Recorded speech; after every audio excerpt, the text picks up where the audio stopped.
Ladies and gentlemen, and welcome back to a very special episode of HCS Pro Talk, your weekly Halo Esports podcast.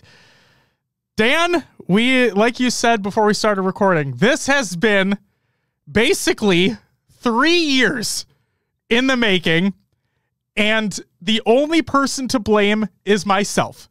Oh, shut the fuck up. This is all my fault as to why this has taken so long to get going. But ladies and gentlemen, finally, it is our interview with Dan Gaskin, or Gaskin is what we're going to start calling you. Just kidding. Dan, how are you doing? I'm doing great. It's not your fault. I definitely remember a time of you asking me, I said yes, and then I was busy, or I was sick, or my dog died. I don't know. There was something that happened that I couldn't do it. My dog didn't die, by the way. Thank God. I was going to say, holy shit. That's just a classic excuse that I may have used, but no, it's a shame that we couldn't get it done sooner, but now we're here. That's all that matters, right? That truly is all that matters. And good. And I do want everybody to understand, like, you have always been willing to be on. It's never been a point of contention. It's always, like, from the moment I asked you from the first time, you've always been willing to be on. Like you said, like, we had scheduling conflicts. There was a big time zone gap before. So, like, the fact that we don't have to deal with that right now, and we're right before the London Major, which can bring in some good talking points as well. I think this, like you basically said, is kind of the perfect opportunity to do this right now. So, Dan, just to give people a heads up about you, Dan is an esports caster commentator for Halo, Apex Legends, and FIFA. And he is also the newest recipient to the Esports Award 2023 Colour Caster of the Year, as a matter of fact. So, Dan, oh, look at that. The awards in the background. Look at that flex right there. You had said in your tweet, kind of going off the rails here at the very beginning, you said in your tweet that this was unexpected for you. What was the feeling when when your name was announced and you're like, holy shit, this is it. I earned this. Holy shit was the first thought. I was not expecting it at all. I mean, there's been years where I've been like, I've casted 3 games. I've casted finals of those games, or, winners finals of those games. Maybe I should be nominated, and I wasn't nominated. So I was like, it's whatever. I'm still proud of what I've achieved. I get nominated, and I think, that's perfect. At least there's recognition now, but I'm not going to win. Look at all these guys that are competing in this category. Like, there's people I've looked up to, and they do incredible games, incredible esports. And then when my name was called out, I didn't believe it. My girlfriend, who was sat next to me at the time, she was like, yeah, you won. And I was like, what? Like, how? And then, the fear of, oh, well, shit, I have to do a speech. That's then what hits you, because, yeah, I didn't prepare one. Like, I genuinely had no thought I was going to win. Like, there wasn't even a remote thought process of, I'm going to win this thing, so I should prepare. I told my parents not to watch. I said, look, I'm not going to win. You don't need to stay up, because obviously it would have been very late for them in the UK. But I had a dream 2 nights prior that I had won the award. And in my dream, I did a speech. And I'm not joking. When I won the award, I was like, well, I could just recite kind of what I said in my dream of, like, certain people that I would thank. And of course, for my brother and stuff. So yeah, that's kind of what went down. It was kind of crazy. That's genuinely fucking insane. Talk about, like, manifest destiny, Yeah. I mean, I didn't... Again, when I saw all the people that were going to be doing it, like, they were up for the award, not even a thought that I would win it. Once I won it, I was like, okay, maybe, I look at what I've done and what I've achieved. I think it's really great to be recognized, but at the same time, there's other people now who I think need that same recognition. It's the Esports Awards, like... I think before you win it, you're like, it's just an award, it doesn't matter. But then when you realize that you were voted by your peers and by other people in different games, and of course, like, the public as well, you're like, okay, this is a really nice feeling to be recognized in your space. Well, I think you 1000% earned it. You've been, I mean, obviously, like, the folks that listen to our show will know you from the Halo esports space, but you've been absolutely killing it in other esports titles as well. And we're going to ask you specific questions regarding those different titles, because I can only assume it's got to be a different type of mindset that you go into those other titles with. We'll get to that in a second, though. So again, congratulations on the award. It is well earned. It is well deserved. When we saw your name in there, I'm like, again, because our audience knows you from the Halo Esports side of things and may not recognize that you are in other titles, you cast other titles, like you do so much.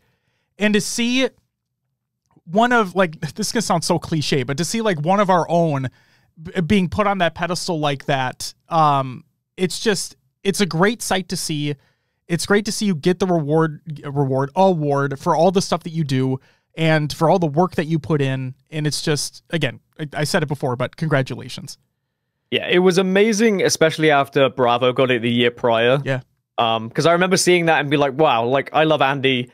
I'll never achieve that, though. Like, it's amazing that he's able to do that. And then for us to go back to back in Halo, I know mine was probably for the fact that I do multiple games. I think if you look at color commentators, there's not many people that are able to do it across multiple games at like a high level and do the final. So I think that's probably one of the reasons why I was able to pip some of the other competition. But the fact that like Bravo and me, Colour Caster of the Year back to back, like that's such a good thing for Halo, like, and it shows how good Halo is. And it's about time I think Onset got one as well, considering that both his casting partners in Halo and Apex have now got one. Maybe he should get one soon. Agree 1000%. To see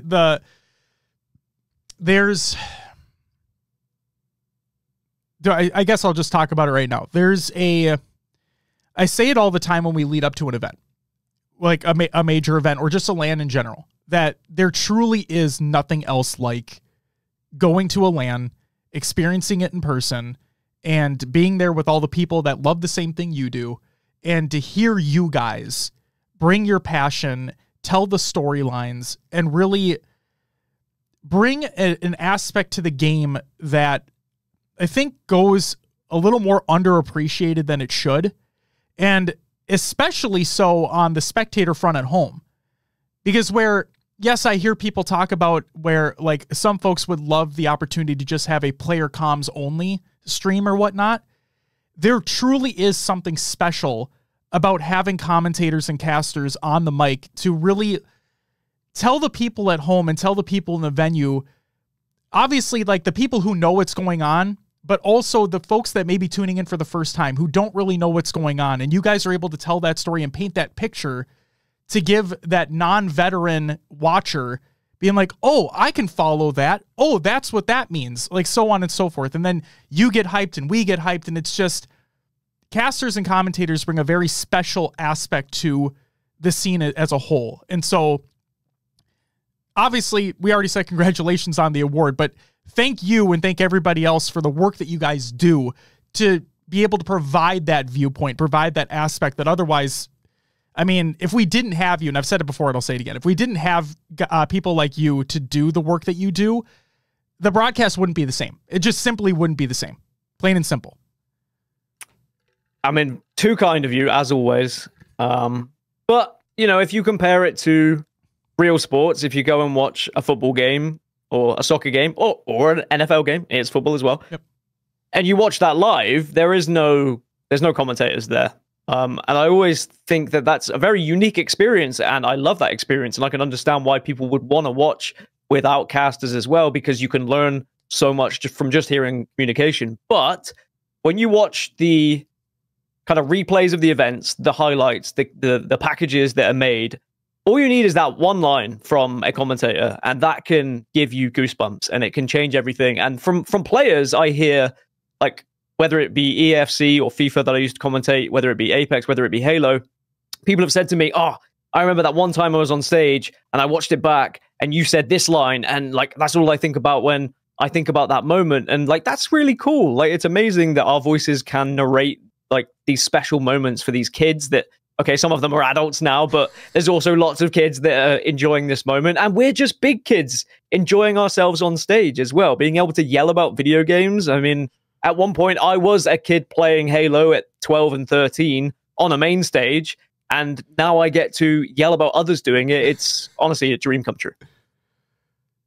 You bring up a good point about the energy that you guys have and being able to scream about it and whatnot. And another thing that I want to say, and again, I say it every time an event comes up, and if you're going to attend in person, go talk to these guys. Like, Dan, I'm not talking to you. I'm talking to the audience right now. Go talk to Dan, go talk to Shurzy, go talk to Brav, go talk to Onset, go talk to Tony, go talk to Lottie, go talk to Wes, go talk to everybody. I'm sorry if I missed anybody. Golden Boy, Walsh, Puckett if he's there, blah, blah, blah. Go talk to them. Like, go say hi. Like, they're there for the same reason you are. Yes, they have a job to do, but at the same time, like, we all love the same thing. Like, we're all there to root on these players and to support this scene. And I swear to God, Dan, like, one of my favorite things to do, and I mean this wholeheartedly, one of my favorite things to do at the events is literally just go up and talk to you guys and give you a hug. Like that, I look forward to that every single fucking time. It's just, it makes me feel like at home again, in a sense, as stupid as that sounds. So everybody, please, if you're going to attend an event, like, don't be a stranger. Like, if you're shy, I get it. I understand completely. But please try not to be a stranger. Go say hi to these guys. They do an incredible job, and you can just bask in it together. Just don't do what Josh does, and like every corner I turn, he's just there. Just ready for a hug. And I'm like, not yet. Wait. I have a cast to do. And then bam, he's around the next corner waiting for it. No, it's always amazing when we get to see you. And like anyone who loves Halo, it's weird. It always will be weird when people want to see us. Like, when I get asked for an autograph, I'm like, you don't want my autograph. Walshy's over there. Yes, get Walshy's autograph. But, like, I get it. Like, when you watch someone who's commentating a lot, you end up, you know, thinking they're pretty cool. And we have a pretty cool job. So I'm always happy to talk to people. I'll never turn anyone down who wants to have a quick chat, unless I have to run to do my job, because that also happens sometimes. I'm not going to give out free hugs to everyone, all right? I save my hugs, you know, for special people. Just me. Not just you, there's other special people, but no, fuck you, Dan, just me. You get the biggest hug. All right, I saved the biggest one for you. Yes. So there you go. Yes. Don't tell Shurzy that, okay? Just don't tell him he gets more than hugs. Oh, take that how you will. Fuck. That sounded worse than I expected. I think it sounded just right. Okay, cool. Okay, awesome. All right. So you mentioned briefly football, aka what we call soccer, what you would call football. So let's just talk about a couple personal things here first. Correct me if I'm wrong. Arsenal fan? Correct. Okay. So did you become an Arsenal fan based off where you grew up, or was the fandom passed down via generations of the family, or was there a player that you just like watching? I understand, like, in your guys' regions where you grew up, like, it's very tight-knit is what I assume. So, like, how did you become an Arsenal fan? Funnily enough, my brother and my dad are Tottenham fans. Oh, shit. Okay. Me and my brother growing up, we, you know, hated each other at times. So we would do anything to spite one another. And because my brother supported Tottenham, I decided to support Arsenal literally just to spite him when I was like maybe like 7 or 8. And I've been an Arsenal fan ever since. Yeah. Now, is this an example? Obviously, the spiting the brother thing, I get it. But at the same time, once you've made that decision, can you not go back? Like, do you have to stick with that? Or, like, what's the rules regarding that? I think that once you've made a commitment to watching a team for X amount of years, especially, like, with Premier League, like, you can watch it on television so comfortably that, you know, you can be part of that fan base without being local. Like, London was maybe, you know, an hour and a half to 2 hours drive. Like, I have been to Arsenal games. Was I a season ticket holder? No, but also trying to get a season ticket is near impossible at the same time. No, I don't think you can go back. And I will say, when my brother passed away, I considered changing and supporting Tottenham for him. But then I said he wouldn't have wanted that anyway. He would have wanted me to support Arsenal. So, like, there was no way I was going to go back even when he passed. So my dad still supports Tottenham. So today was an interesting day. If you follow soccer, Tottenham played Man City. We hoped Man City would lose to Tottenham. However, Tottenham lost, and I'm very angry. That was what you were tweeting about today, correct? Yeah. So Arsenal are going into the last game of the season, and we would have been top of the league going into the last game of the season had Tottenham won today, but Tottenham did not. So now we're going into the last game of the season behind Manchester City, and we have to hope that they lose their last game of the season. Because I'm not well versed in it. How likely is it that they lose their next game? Man City have never, I think, in recent history, lost to West Ham at home. So it's very unlikely. Man City are the best team in the league. This will be their 4th consecutive win in the Premier League. So, you know, the odds are not in Arsenal's favour. And it's a shame because Manchester City is a club that, you know, has been called out for cheating, essentially. But we won't get too much into that. But yeah, it will be sad, but I'm still proud of Arsenal anyway for what they've done. Okay. And I know this happened a while ago, but because this interview has been 3 years in the making, I wanted to keep this question in here for so fucking long. What are your thoughts on Argentina winning the World Cup? I mean, Messi deserved one, right? He had to get one. Yeah. To be the greatest of all time, Messi had to get a World Cup. So I'm happy for him. I would have preferred England to win it, but, you know, at the same time, I love football. I love soccer. I think it's one of the greatest sports to watch in the world. So I always appreciate seeing one of the greatest to earn something he deserved. Do you believe that Messi's currently the greatest player? Currently the greatest player, or just the greatest of all time? You know what? Because there's been so many legends, I'm gonna ask both. I think that he is probably the greatest footballer of all time. Yeah. Okay. And then currently, is it the same? You could throw him in a conversation with the likes of Pelé and Ronaldo and all of the Brazilian GOATs as well. But what Messi has done and the way he plays football, I know there's lots of different positions, so it's a very difficult conversation to have. The same with basketball and stuff. But yeah, Messi's up there for me. And then who would be the current? Well, as an Arsenal fan, I mean, you know, that is tough because, I mean, I don't get to watch Messi as much, although I did just get an MLS season pass, so I will be able to watch him play for Miami a little bit more. That's not a plug, by the way. I just happened to get that today. Is that an Apple TV thing? Yeah, Apple TV. Okay. Yeah. Well, because I do the EMLS, the electronic version. They actually emailed me today and were like, hey, do you have season pass? And I was like, no. And they were like, here you go. And I was like, great. Now I can watch MLS, and it's fun. Well, that's nice. Best player in the world right now. I mean, Kylian Mbappe, probably one of the best right now. You'd have to put him up there. So maybe him. Okay. All right. I've been waiting to ask this question, Dan. Oh, God. Okay. I'll prepare myself. So I did a deep dive. Oh, dear. And that's always a concerning way to start a question. Trust me. The one after this one will be nice because you just saw The Phantom Menace in theaters again, but that's besides the point. So, but I have to backtrack quite some time. Are you still, or actually not are you still, I should say, would you still be a Directioneer if the band was still together? And do you follow any of the artist solo acts currently? I'm not much of an avid follower now, but I did love One Direction, especially at university. It became a bit of a meme where on my birthday, everyone at university would buy me One Direction stuff. So my whole uni room became just like Harry Styles and Louis and everyone. So, and honestly, their songs are great. They're timeless. Like, I hear some bangers that come on the radio every now and then, and I'm like, yeah, One Direction, they did slap. And anyone who disagrees, whatever, I don't care. I like them.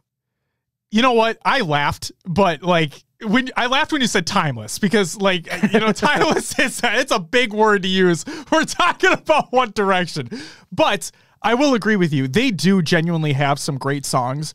And I'll also genuinely say that you said that you don't follow a lot of their like solo stuff, but a lot of them have put out some pretty great hits. So, yeah. I mean, they know what they're doing, obviously. But I remember when Harry came out with Sign of the Times, like that single for his first, like for his debut solo album, I'm like, unfortunately, in my opinion, the album didn't sound like that. But like, if that album sounded like that single, I would have been on immediately. Like, I love that song. So, shout out One Direction, like you said. And, oh my God. I'm glad you don't have me on Facebook, I will say, because deep dives become very interesting when you have me on Facebook. And I have been considering about deleting that social media app for quite some time because of what's on there. But yeah, I used to have One Direction t-shirts. I used to dress like I was a member of One Direction for a while. Like, I went through that phase. I had One Direction bracelets, watches, glasses. It was mainly because they got bought for me, but you know, I leaned into the meme because everyone thought it was funny. And then when we were out clubbing, if a One Direction song would come on and I was at the bar, everyone would rush to me and everyone would get me to the dance floor. It was funny. So what we're saying right now is you were the original Taylor Swift fan before Taylor Swift was a thing, except for One Direction. I was, what would be the equivalent of a Swiftie? There must be something, right? A Directioneer. A Directioner. Oh, it is a Directioner. Okay, yeah. I would have been one of the OGs for sure. Okay. I even had a little Louis bobblehead in my car. And actually, I had a car accident, which wasn't my fault. And my car got wrecked on the side of the road, and I had to leave it there, and it was open to, you know, thieving, thefts. Yeah. And they stole my speakers, which I was unhappy about. But they also stole my Louis bobblehead right from the front of my car. And I couldn't believe it. Of all things to steal, right? I can understand my speakers in the back of the car. I can understand the, like, I think I had a gym membership. They took that. That's weird, but they still took that. But the bobblehead, come on. I'm surprised. I thought you were going to say they left it. Like, of all the things they took, they just left the fucking bobblehead. But no, they took that too. Outrageous. You know what? I bet you that they still have it and they're just waiting for the moment to sell it for big fucking money. I bet that's what they're waiting for. Like, this is they a wouldn't have known it's item. mine. What are they going to sell it for? Just because Louis becomes famous? Maybe. Oh, that's what it is. Yeah, maybe. See? Maybe Louis becomes big time and they thought this little bobblehead that's probably like chipped and battered for how long it'd been in the car. Oh my God. Well, I'm glad we got to have a conversation about One Direction. So me too, actually. You gonna go jam out to him next time? I am. I'm gonna load up a playlist for my next gym session. Wonderful, absolutely wonderful. Okay, let's talk about Star Wars. What is the best Star Wars movie, and why is it Revenge of the Sith? Revenge of the Sith honestly is one of the best Star Wars films, so I will give you that. Fuck yeah, but I will counter it with everyone hates Phantom Menace, but Darth Maul is and will always be the best villain and maybe the best character of Star Wars that has ever existed. My only problem with Phantom, I mean, obviously besides Jar Jar, but that's like, no offense to the actor, like he did his job, he filled his role. I just don't like the character. But I also love Darth Maul. Like, I think I love, like, the scenes that he's in. I love the fight. The Duel of the Fates music is phenomenal. Like, it's a great set piece, right? My problem is, and this is with Phantom in general, is that we don't, like, as somebody who strictly has stuck so far to the mainline films and then some of the Disney Plus offerings, well, not just the mainline films. Like, I watched Solo and Rogue One and all that too, but besides the point, I don't know much about him. Like, I don't know his backstory. I don't know, like, all I know of him for the most part, obviously besides the end of Rogue One or whatever, but like, he's there in Phantom and he looks fucking dope. He doesn't say anything and they have a really cool fight. And I'm like, I want to know more of that guy. Like, that guy's cool. What the fuck is his deal? So that's it for me. Look at that. Yeah, there's a little, and there actually. Darth Maul, he's up there.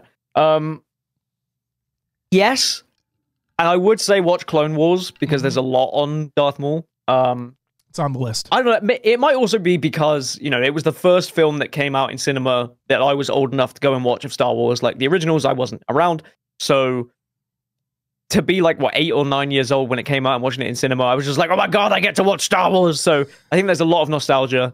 And I did get to watch it yesterday, as you would have seen on social media. Yep. And it was incredible. A lot of nostalgia. Yes, the film isn't perfect, but Darth Maul is fucking awesome. And that's all that matters to me. His lightsaber's really fucking cool, man. He gets 2 of them and they come out of both sides. When that music hit, when he just goes, boof, boof, I cried. A little tear came down my eye whilst I was in the cinema. And my girlfriend's probably looking at me like, wow, you're weird. But actually, she knows I'm not weird. That's the perfect thing. The perfectly reasonable response to seeing something like that. Can I get one more sound effect of when both blades come out of the lightsaber? I can do better sound effects, but, you know, like that's as good as you're going to get right now. That was phenomenal. Like that, I mean, if that put me into it, like I was right there. You were Darth Maul, and I'm just watching them get their shit kicked out of them. So I even got to go to like Star Wars Day at Disneyland, and I got to meet Darth Maul. That was like one of the coolest days of my life, even though, you know, it's not actually Darth Maul, but in my mind it was Darth Maul. I didn't want to burst your bubble, so I just let you run. Yeah. They're actually selling a limited edition like Darth Maul saber at Disney right now. Oh no.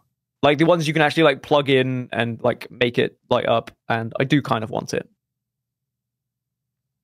Sorry, I got distracted. I think there's a spider in here. Same.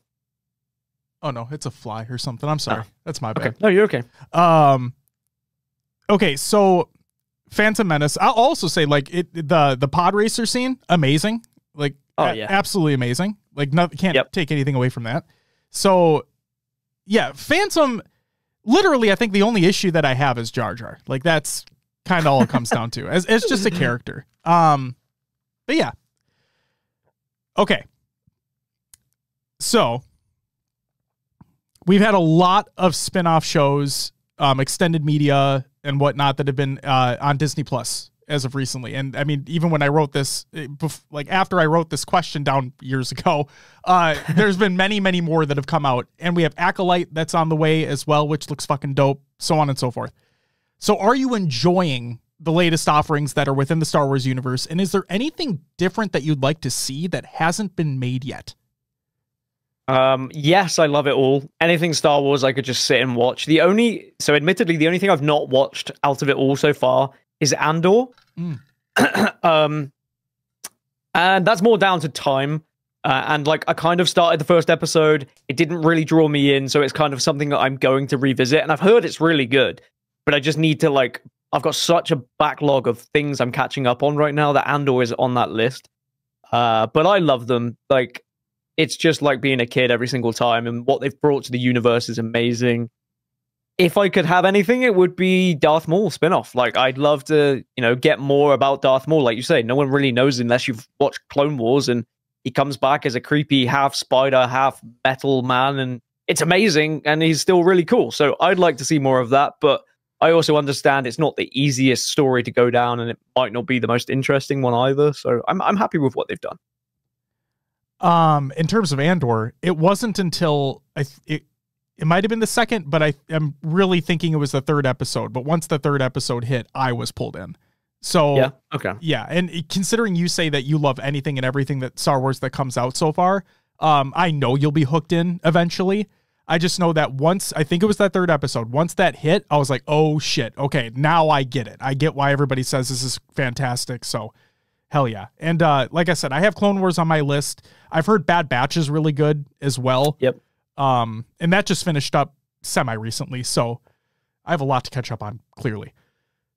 And then, as the Star Wars mega fan that you are, do you have a random Star Wars fact that others may not know?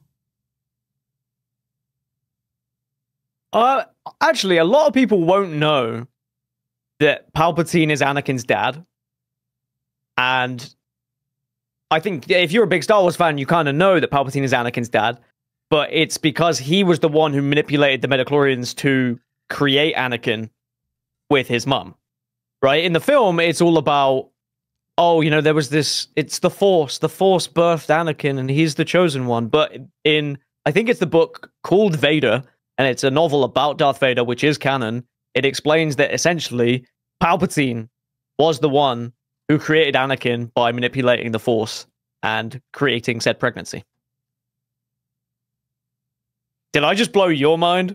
I mean, as somebody who's not well-versed into Star Wars lore, technically, yeah. Because obviously we knew, and again, correct me if I'm wrong here, but what was it, Rise of the Skywalker, or whatever the fuck it was, where we learned that Palpatine is Rey's grandpa? Yeah, like one of his clones is, or something along those lines. Yeah. Yeah. So in that fact, then technically, like, Rey is related to Anakin, and when she does the whole thing, like, I'm Rey Skywalker, and everyone was like, boo, you suck! She's kind of right. You know? Technically. She was just telling everybody to shut the fuck up because she knows what she's talking about. Exactly. Oh my God. I only found out recently. It was literally, I was watching episode 1, not yesterday, like maybe a few weeks ago, because of the 25th anniversary. And I was like, you know, who is Anakin's dad? Like, it doesn't make sense. He can't just be like this Virgin Mary child that suddenly becomes born and becomes the chosen one. Like, it has to be something more. And I did a deep dive and found out, yeah, Palpatine basically engineered the whole thing. So if you watch episodes 1, 2, and 3, knowing that Palpatine basically created this child to become the chosen one, but for the dark side, it's kind of cool and also kind of fucked up. I'd lean more towards the fucked up side than the cool side, but yeah, definitely it puts things into perspective as you continue to watch them. Yeah. But maybe that's a fun fact. Can you give me a redeeming quality of Star Wars Episode 2, The Clone Wars? Yoda gets his lightsaber out. Okay. How's that one for you? That works, I guess. It's just whenever... and Mace Windu gets his lightsaber out and it's purple. Okay, that's true. And Mace Windu, even though Mace Windu is a dick, right? His character, in the end, really sucks because he just doesn't believe anyone and he's so, like, you know, about the Force. But his lightsaber is so cool, so he's just such a cool character because of it. I mean, I agree with you. And you know what? Yeah. I never... Because like the Clone Wars Episode 2, not the animated TV show, but Episode 2 is so far, like every time I rewatch this series, it's so far out of my mind because I don't remember anything that fucking happens in that movie. But you're right. That's it. That's it. And those are actually cool scenes that happen. Mace Windu dies like a bitch, but like the rest, like, you know, the rest of those scenes are pretty sweet. So thank you. I appreciate that. I think the battle in the Colosseum area is kind of cool too. Yep. And the whole, like, you know, droids versus troopers or clones was cool. I don't mind episode 2. You know, the more I think of it, maybe episode's just good. All right, have you ever thought about that? Yeah, I thought about that. It's not good. So it's not good. Okay, that's not. Fair enough. You're entitled to your opinion. Yeah, but episode 3 is your favorite. I believe so. I believe it still is. And you know what? I know there's going to be a lot of people that will probably like hate me because I like episodes 1, 2, and 3. No, you're fine. And I've probably got like Star Wars facts wrong because I don't know. There's more Star Wars nerds than me. But at the same time, right? Episodes 4, 5, and 6. Beautiful, brilliant, amazing, but the lightsaber fights sucked, right? They were, comparatively to episode 1 and episode 3, which feature 2 of the best lightsaber fight scenes that have ever existed. Agreed. They kind of sucked. It was just stiff-ass Darth Vader and old Obi-Wan Kenobi, like, whacking swords. It wasn't that great, but the story was incredible. I'm going to throw 2 things your way here. Okay. First of which, like you, I did not grow up with the original. Like I didn't grow up with the original 3. So my introduction was with episodes 1, 2, and 3. I still think 3 is probably my favorite, but I was genuinely super excited for 7 because to me it felt like it was ushering in a new generation of Star Wars fans. And because I don't like how the old ones look, like episodes 4, 5, and 6, and I understand they used a lot of props. They utilized a lot of puppeteering and whatnot. That was cool. Like, don't get me wrong. And it looked more realistic, which is sweet. But at the same time, like newer technologies, so on and so forth. So I was genuinely excited for that stuff. And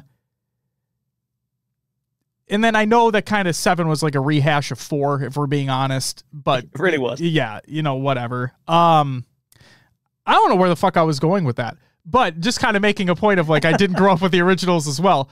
Okay, here's the thing I wanted to throw your way. Mm-hmm. One of my biggest gripes with Star Wars as a whole, or like just the I'd say episodes 1, 2, 3, 4, 5, 6. One of my biggest issues as a whole is the fact that we don't really see, at least in my opinion, we don't really see Vader being this all-powerful, like just baddest of bad dudes ever, like in the galaxy. And the only time I feel we truly see his power is at the end of Rogue One. Like the scene where he's tearing down bodies and he's making it look like it's no effort whatsoever. Why didn't we see more of that? If he's supposed to be this just meanest of mean, the most powerful Sith in the galaxy, like, this is the end game. This is Thanos. Like, where was that? I agree. I don't think Vader, like, even though Vader will always be one of the greatest villains of all time for his look and for the history of Star Wars, his story's pretty weak. Anakin's kind of a whiny little bitch at times, you know? Like, his story is just like, oh, I'm really sad, so I'm going to become, like, a bad guy. It makes more sense when you realize that Palpatine created him and he was already on that line, right? But the way the films go, it doesn't necessarily tell you that story. And I always thought Anakin in episode 1 and 2 was really annoying. And in episode 3 is when you start to see Anakin like become, you know, Vader, and it was really cool. And I will say, Kenobi and all of the like recent Star Wars stuff, Anakin is amazing. And they've like really started to tell that story of Darth Vader properly. And I'm so happy that they have, because I agree with you. I've always thought Vader was kind of like meh, and like, why is he so scary? If anything, he's kind of laughable. If you've not watched anything before and you suddenly see this guy who can't breathe walking through. So yeah, he's not like the big bad guy. And I get that. For the main villain, they don't tell enough of his story. And I can understand that gripe. But at the same time, still awesome. So he is indeed still awesome. And he has that like ever foreboding presence as well. Like, you know, when he steps in the room, like, and his voice is great. Yes. He kind of like takes the air out of the room when he enters it, and everybody's just like on edge and everything. Like you talk about with Kenobi, like him taking the ship down, I'm like, that was also a very, very cool, like, him barely looked like he's straining at all. And he's like, this is who I am. And I'm like, I just want to see more of that. That's all I want. Okay. Taking a step away from Star Wars. This isn't a Star Wars podcast? I know, right? It's crazy, You told me we're talking. No, yeah, I agree. There's a lot of Star Wars, but I love Star Wars. I mean, this is an interview about you, and you love Star Wars, so kind of makes sense. This is an interview about me? I thought we were here to talk about Halo. Yeah, fine. What? Actually, that's a great thing to bring up real quick, is like, for those who haven't watched our interviews before, yes, we do talk about Halo things, but my kind of point with these is that I want the emphasis to be on the person themselves and the things that they like in their lives and everything. And then we get into what their careers are and all that stuff, because those that watch you, right? Those that watch a pro player as well, like, they know them for what they do. Yeah. They may not know them for them. And so, yeah, that's kind of the whole basis. So thanks a lot, fucking Gaskin. All right. So what's the story behind Teddy, and do you have any other pets? So Teddy was my dog previously. Sadly, I don't own Teddy anymore. Oh. Now I've moved to the United States of America, and my girlfriend has a dog called Kylo. You know, great name for a dog, right? So now I am the proud co-owner of Kylo Ren. We just call him Kylo for short, because Kylo Ren, no one really cares. Maybe if he's been bad, I might, you know, call him by his full name. Ooh. But yeah, sadly, Teddy was my previous dog with my previous girlfriend. She kept him. That's fine. I moved to a different country. So does Kylo tear shit up? It's funny you should say that. The only kind of like destruction that he does is tearing up tissue. Oh. Like, if he throws a little tantrum, he will go into a bathroom or into my office, and he will just tear up tissue from the bin, and then he'll just go and sit back down again. He'll just like go in and go, fuck this place, and then he'll just go and have a little nap. And I'm like, that Kylo, you know what he's like. But he's like, he doesn't chew on anything. He's not destructive at all. He's so good. Honestly, it was a lovely dog to kind of get by joining this relationship. So yeah, I love him. He's great. So he's not just a brooding pup? Oh, he broods. Okay. He definitely broods a lot. Okay. Yeah, he sulks and he side eyes. If he doesn't get his walk soon enough, or if he doesn't get fed, he starts to throw little tantrums. But yeah, he's adorable. I'm sure that there's pictures of him that exist on social media, also my girlfriend's social media, but mine, like, I'm starting to put them on there as well. We are considering maybe, you know, another dog at some point, and I was trying to work out what names go with Kylo. Like, do I go with Obi and Kylo? I think that would be kind of cool. Do you have any ideas of a dog name that goes with Kylo? You're going to hate my suggestion. If you say Ray. No, it's not. Okay. My friend and I from work have this dumb, really, really dumb inside joke that's not going to make any fucking sense whatsoever when I say this. Okay. But, so you have Kylo Ren. Yeah. Now you need Rilo Ken. Just because it's backwards? No, it's his shitty cousin. It's So, like I said, it's a really, really stupid inside joke. You want me to inside joke? You want me to go outside of the dog park and be going, Kylo, Rilo, I'm going to look like a twat. All right? You can't do that to me. When I think of dog names, I'm thinking of something that I can yell that is cool to yell. Then fuck my idea. You know what I mean? I don't know. Just but yeah, do it Kylo, after one of the casters. Just name them after one of the casters. So that way, if they're just an ass, name after Scherzi. You know, just call it Scherzi. Yeah, I mean that would just give me trauma, probably having to deal with him at events and then having to deal with him at my house. I'm not sure I could do that. You could yell at him anytime you wanted. You know what I mean? I can do that anyway. Actually, I could ring him right now and yell at him if I wanted to. Like, that's the kind of relationship we have. And you know what? He does. Wow, what time is it? He does answer. He is a man that would answer the phone. I, on the other side, I'm not a phone answerer, I will say. Okay. You know, when you get those memes, it's like, who could you ring for $1 million that they wouldn't pick up? That's me. I was going to say Twitter DMs would prove that point. So it's okay. I understand. Would they now? I'm going to look back at these, and I think I've replied for the most. No, I've been pretty good. For the record, he has. It's just previous is what I'm joking about, and it's okay. I'm just giving you shit. Okay, let's talk about F1. Oh wow. Okay. What's your favorite constructor? I would have to go with Ferrari. Okay. Are you no, because this is kind of a recent development, technically speaking. You excited for Lewis Hamilton? Very, because I would follow any British driver anyway, but I was always a Ferrari fan because of Michael Schumacher. A lot of people will say if they're a Ferrari fan, it's probably because of Schumacher. And also my brother was a McLaren fan, so I went against him. There's just a trend here. I was a dick. And Ferrari, and they were red. Arsenal red, Ferrari red. I liked red. It was my favorite color for most of growing up. And Lewis Hamilton coming to Ferrari is very exciting. Yes, he's getting old, but I still think he can do some damage. I'm going to go on an assumption and say that I believe you probably already watched it, but do you think the Schumacher documentary on Netflix is worth it?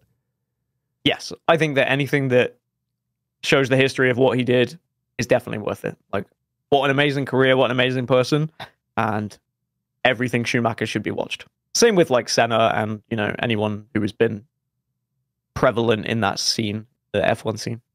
So it may be Schumacher, it may be Hamilton, but who has been your favorite driver, and who do you expect to do big things in the future? Carlos Sainz. Maybe I'm expecting a little bit more of. Lando Norris has shown great success recently. A victory, his first victory. It was just last week? It was at Miami, I think, wasn't it? Yeah. So I mean, to see British drivers come through, like, you've always got to back the British drivers if you're a British person. So very happy for Lando. And he has his involvement with Quadrant and Halo, so I think everyone has a little soft spot for him as well. So I'd have to say I'll be watching his career very closely. Yes. Okay, and then we talked about Lewis Hamilton, so I feel like I have to ask this question, especially considering you follow the British drivers too. Do you believe Lewis Hamilton was robbed of what would have been his 8th World Championship win at Abu Dhabi in 2021? Yes. Without a doubt, it was the most ludicrous and stupid thing I've ever seen in the sport. And the fact that it stood is a crime, and Max Verstappen should be stripped of that title and it should be given to Hamilton. With 100%. With that being said, I agree with you. With that being said, do you believe that, like, I'm not trying to put you in hot water or anything, but like, do you believe that Max has earned his subsequent titles? Yes. I mean, unbelievable driver. Like, yes, okay, he's in one of the best cars, but so was Hamilton at the time when he was winning. Right. I am not the biggest fan of Verstappen, just because of his persona and like his attitude towards other drivers and stuff, but you can't discredit what an amazing driver he is and the amount of talent he owns. Like, you could put him in another car, I think he would do the same thing. It just doesn't sit well with me that particular season, but that's not his fault. Right. I'm not saying it should be stripped because of him. I'm saying it's because it was a poor decision by F1. And yeah, okay, there's some stupid rules already in F1 that probably need to change over time. And, should a race be finishing under a safety car? It's a bit lame, but at the same time, it's happened so many times before. Why did it suddenly have to change then? it's like, oh, we're doing Netflix series now. Let's make it more interesting. And sure, it was a very exciting last lap for about 30 seconds until you realize that Hamilton's on older tires and Verstappen's on freshies. And it's not even a fair race. It's ridiculous. Yeah, it's crazy. I'm passionate about that. No, I'm glad you are. I'm glad you are passionate about it, because when we saw it, like we couldn't fucking believe it. Like and again, we're not even well versed in it. Like we haven't watched it all the time. We got in with the Drive to Survive stuff, as a lot of Americans did. And it was, as people who don't even follow the sport that much, it was baffling. It was like, what the fuck is actually going on right now? And then, didn't he, like, I forgot his title and I forgot his name, dumb me, but like, didn't he get like let go right after as well? Like for the next season? I think so. Something. Yeah. It was like an incredible moment in history for the sport. Sadly, for the wrong reasons, but also, you know, you can't argue with what Netflix has brought entertainment wise and the amount of fans that have come in because of Netflix. Do I think that Netflix was directly involved with that? No, I don't. That sounds like I do, but I don't. I think it was a genuine mistake in the heat of the moment where they were like, what do we do? Like, we should let them race. Let's let them race. And then they, for some reason, let them race, only letting a few cars pass. Yeah, stupid decision. I hope that they regret said decision. And I still think we should go back and give Hamilton a title because he wins that race. If it was any other year, in any other rulings, he would win that race. I tend to agree. Okay. I think it's time we talk about your casting career. So, as a caster for many different titles, including Halo, Apex Legends, FIFA, you need to be well-versed in many aspects of all those games. What goes into the preparation for casting those aforementioned games? Play a shit lot. I play a lot of games, and it's taxing because, you know, those are the 3 titles I commentate right now. But if you look back, I did Valorant, I've done Counter-Strike, I've done League of Legends, I did Hearthstone, I did Overwatch, and some in bigger stints than others, and some bigger tournaments than others. When I worked for ESL at UK, I casted like 13 different games because, you know, that was my contract. I was a commentator for that company, so they just threw me at everything. And yeah, you play a lot, you watch a lot. I learn a lot from the pros. I also was a competitor myself back in the day, so I can think like a pro. I think maybe I'm getting a bit old now. But yeah, I play a lot of games. I love video games, and I think that helps. I hope that my love for video games does come out in my commentary and doesn't get too hidden behind professionalism and my statistics and everything like that. It 1000% does, just as a heads up. Are there any similarities in preparation that someone may not immediately notice, considering how different those titles are? I think that every game has its structure of how you want to commentate it. Like, there's a start, there's a middle, and there's a finish. There will be different ebbs and flows of how they go, and the structure is a little bit more fluid in some games than others. But I think something that I've worked on with my casting partners, Onset in particular, is a big advocate of this, of like, with Apex, we have this is what we need to be talking about at the start of the game. This is what we should be talking about in the middle of the game. And this is where we should be at the end of the game. Apex is easy to do that with how it works, but it kind of is the same thing for every game. It just depends on how long that start and finish is and how big a chunk the middle is.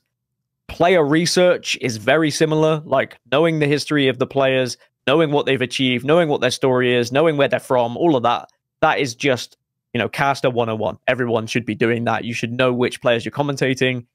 More difficult in other games because, you know, in FIFA, you're commentating 2 players. Or, sorry, EAFC, we should say now, but previously FIFA, 2 players. Halo, 8 players. Apex, 60 players, right? So you have to have those notes. You have to do that prep, but it is harder in certain games than others. That totally makes sense, obviously. Throughout the tenure of Infinite HCS, you've been known, like you said previously, for bringing all the statistics to the table for all the teams and the players. Where did this passion for stats come from, and what do you believe the impact is to bring stats into the cast? I didn't feel like anyone else was doing it when I entered the scene.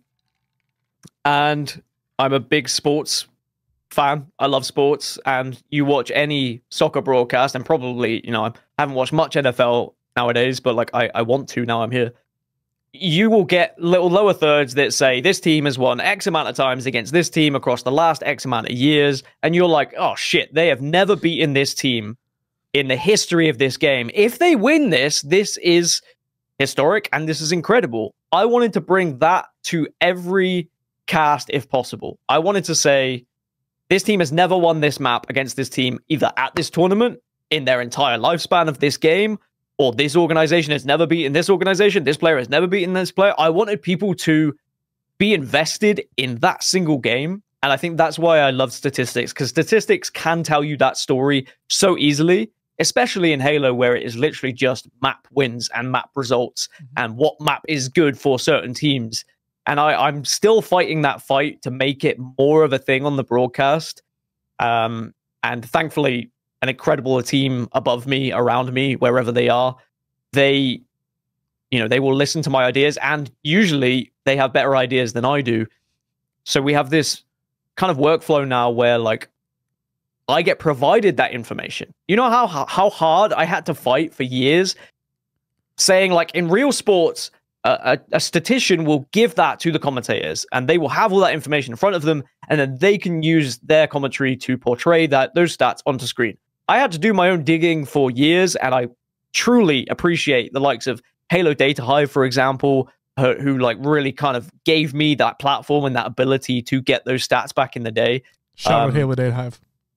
And every, stat company I've ever worked with, I'm not going to list them all because I'll be here forever, because there has been quite a few of them. But that kind of stuff is so valuable to a commentator because it allows us to focus on other things, because I don't have to spend X amount of time deep diving into, all of the match results for certain things, or looking back at brackets, Liquipedia having all of the brackets and things like that. Those tools are amazing, but we had to fight to get them. And the people that do them, they are honestly probably the most unsung heroes in esports. So to them, I bow to them. Without them, I might not even exist, to be honest, because I used statistics as a crutch back in the day. If I didn't know what to say, I would probably be like, I'll just throw a stat in here. And I learned over time, that's not good enough. I need to throw a stat in and a reason why that stat is important. But, that's how we develop as commentators. We live and we learn.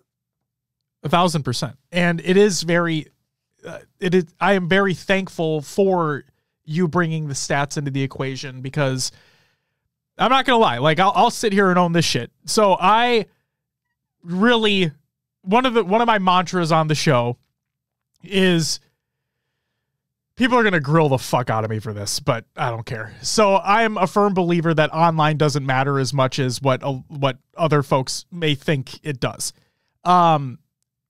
What I mean by that is that online performance does not strictly correlate to on LAN performance. The game plays significantly differently between online and LAN.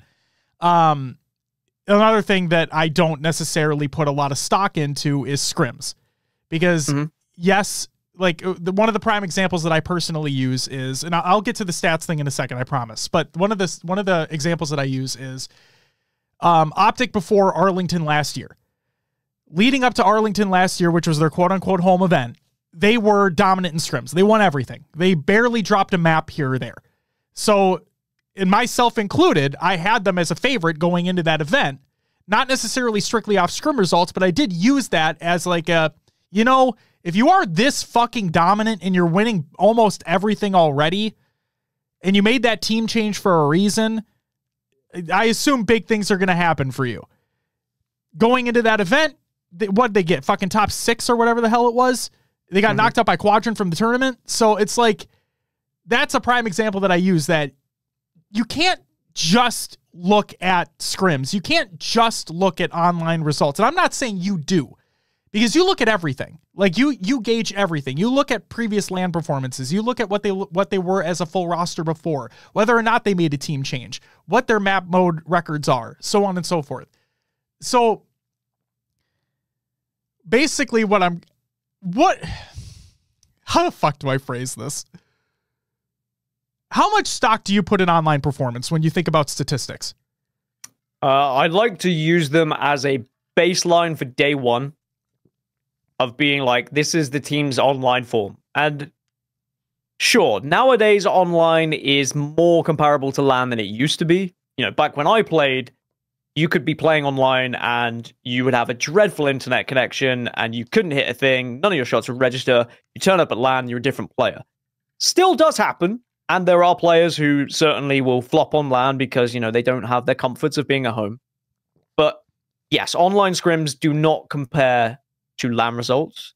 Sadly, with the amount of team changes that happen and with the infrequency of LANs, you know, we get 5 a year. Yeah. Sometimes there's so much of a gap, there's so much has changed that last LAN results may not be as applicable as online results. So usually what I do with stats is I will use the most recent online tournaments to give a baseline of which team is good or should be good at a map.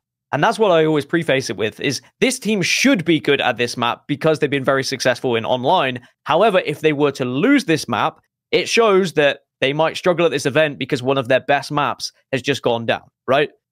I think it's a good comparison to have, but I don't think it's the be-all and end-all. And I will very quickly, once we get to day 2, you probably won't hear me talking as much about online stuff. I'll start speaking about how they did on day 1 on these maps. I really appreciate that insight because I was always curious about that because you're right. We have such a much more heavy reliance. And like, it's the nature of the beast, right? We have such a much more heavy reliance on online events now because points are much more, like, they're worth a lot more now. They're worth a lot more for seeds, so on and so forth. I will say the one benefit that I see right now, or that happened for this year, and I don't believe it happened last year, was that top 6 for the previous LAN lock in those 6 seeds going into the next LAN. And while yes, I understand that, I think the 3/4 rule still applies for rosters. So like if they make one change, they still keep their pool play spot, or they keep their seed. But so I like that change going into it. But thank you for that clarification, and thank you for that insight as to what you personally do, because I've always wondered that, because we have so many online things leading up to that LAN, and then after that LAN takes place, it's like, all right, now we have that information to go off of, but now we have this however period of time before the next one. Things may change, like you said, so that's really good information to have. So thank you for that. Yeah, I think that, you know, it goes back to my point about wanting to have something for every game and make people invested. If I say Optic are 16-0 on this map and mode throughout online scrims, and they're going up against SSG, who are 4-6. If SSG win that, everyone's like, oh shit, SSG's come to play. Optic, they're struggling. So even if, you know, online doesn't directly translate to LAN in that particular moment, you can already see that Optic are struggling from there and then, right? And sure. I think that is such a good thing to hold on to, regardless if their form carries on. And if the form does carry on, right? If Optic suddenly win that map, you go, oh shit, Optic, they've gone unbeaten. Right. And there are elements that some teams, there will be maps and modes that they smash online and they continue to smash on LAN. I mean, the, you know, Quadrant Strongholds thing was incredible. And like, we pushed that story as far as we could because eventually they were going to crumble. But the fact that they were the best Strongholds team was something that you could have on the broadcast and be like, right, they have never lost on Strongholds. And everyone suddenly leans in and goes, all right, well, you know, if Optic take them down, though, surely Optic are going to go on to win this major. And I think that's really cool. I think that is the best comparison we have to like real sports. And I want us to latch onto that more. And we do, in fairness. I say I want us to. We have started doing that. So I think it's good.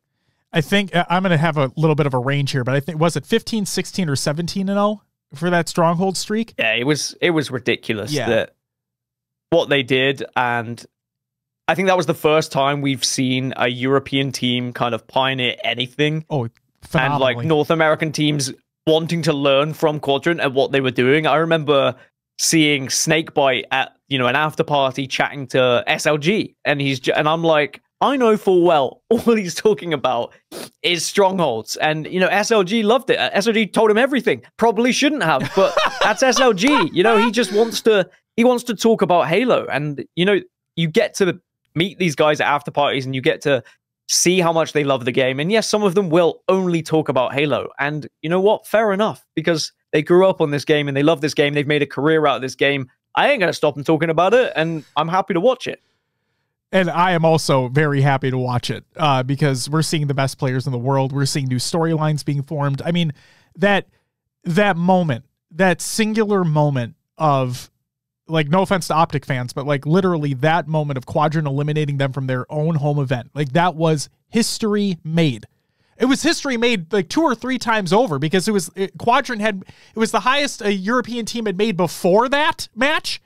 And then it was the highest they'd made again after that match. It was just, what a moment. Just what a fucking moment. What a moment for you. What a moment for like the region. Just wow. Holy shit. And you know, and that's hard because players will see that and they'll be like, oh, you know, they're rooting against us, or we have our favorites. But I think that when I was a competitor, and I remember that feeling of being on a stage and winning.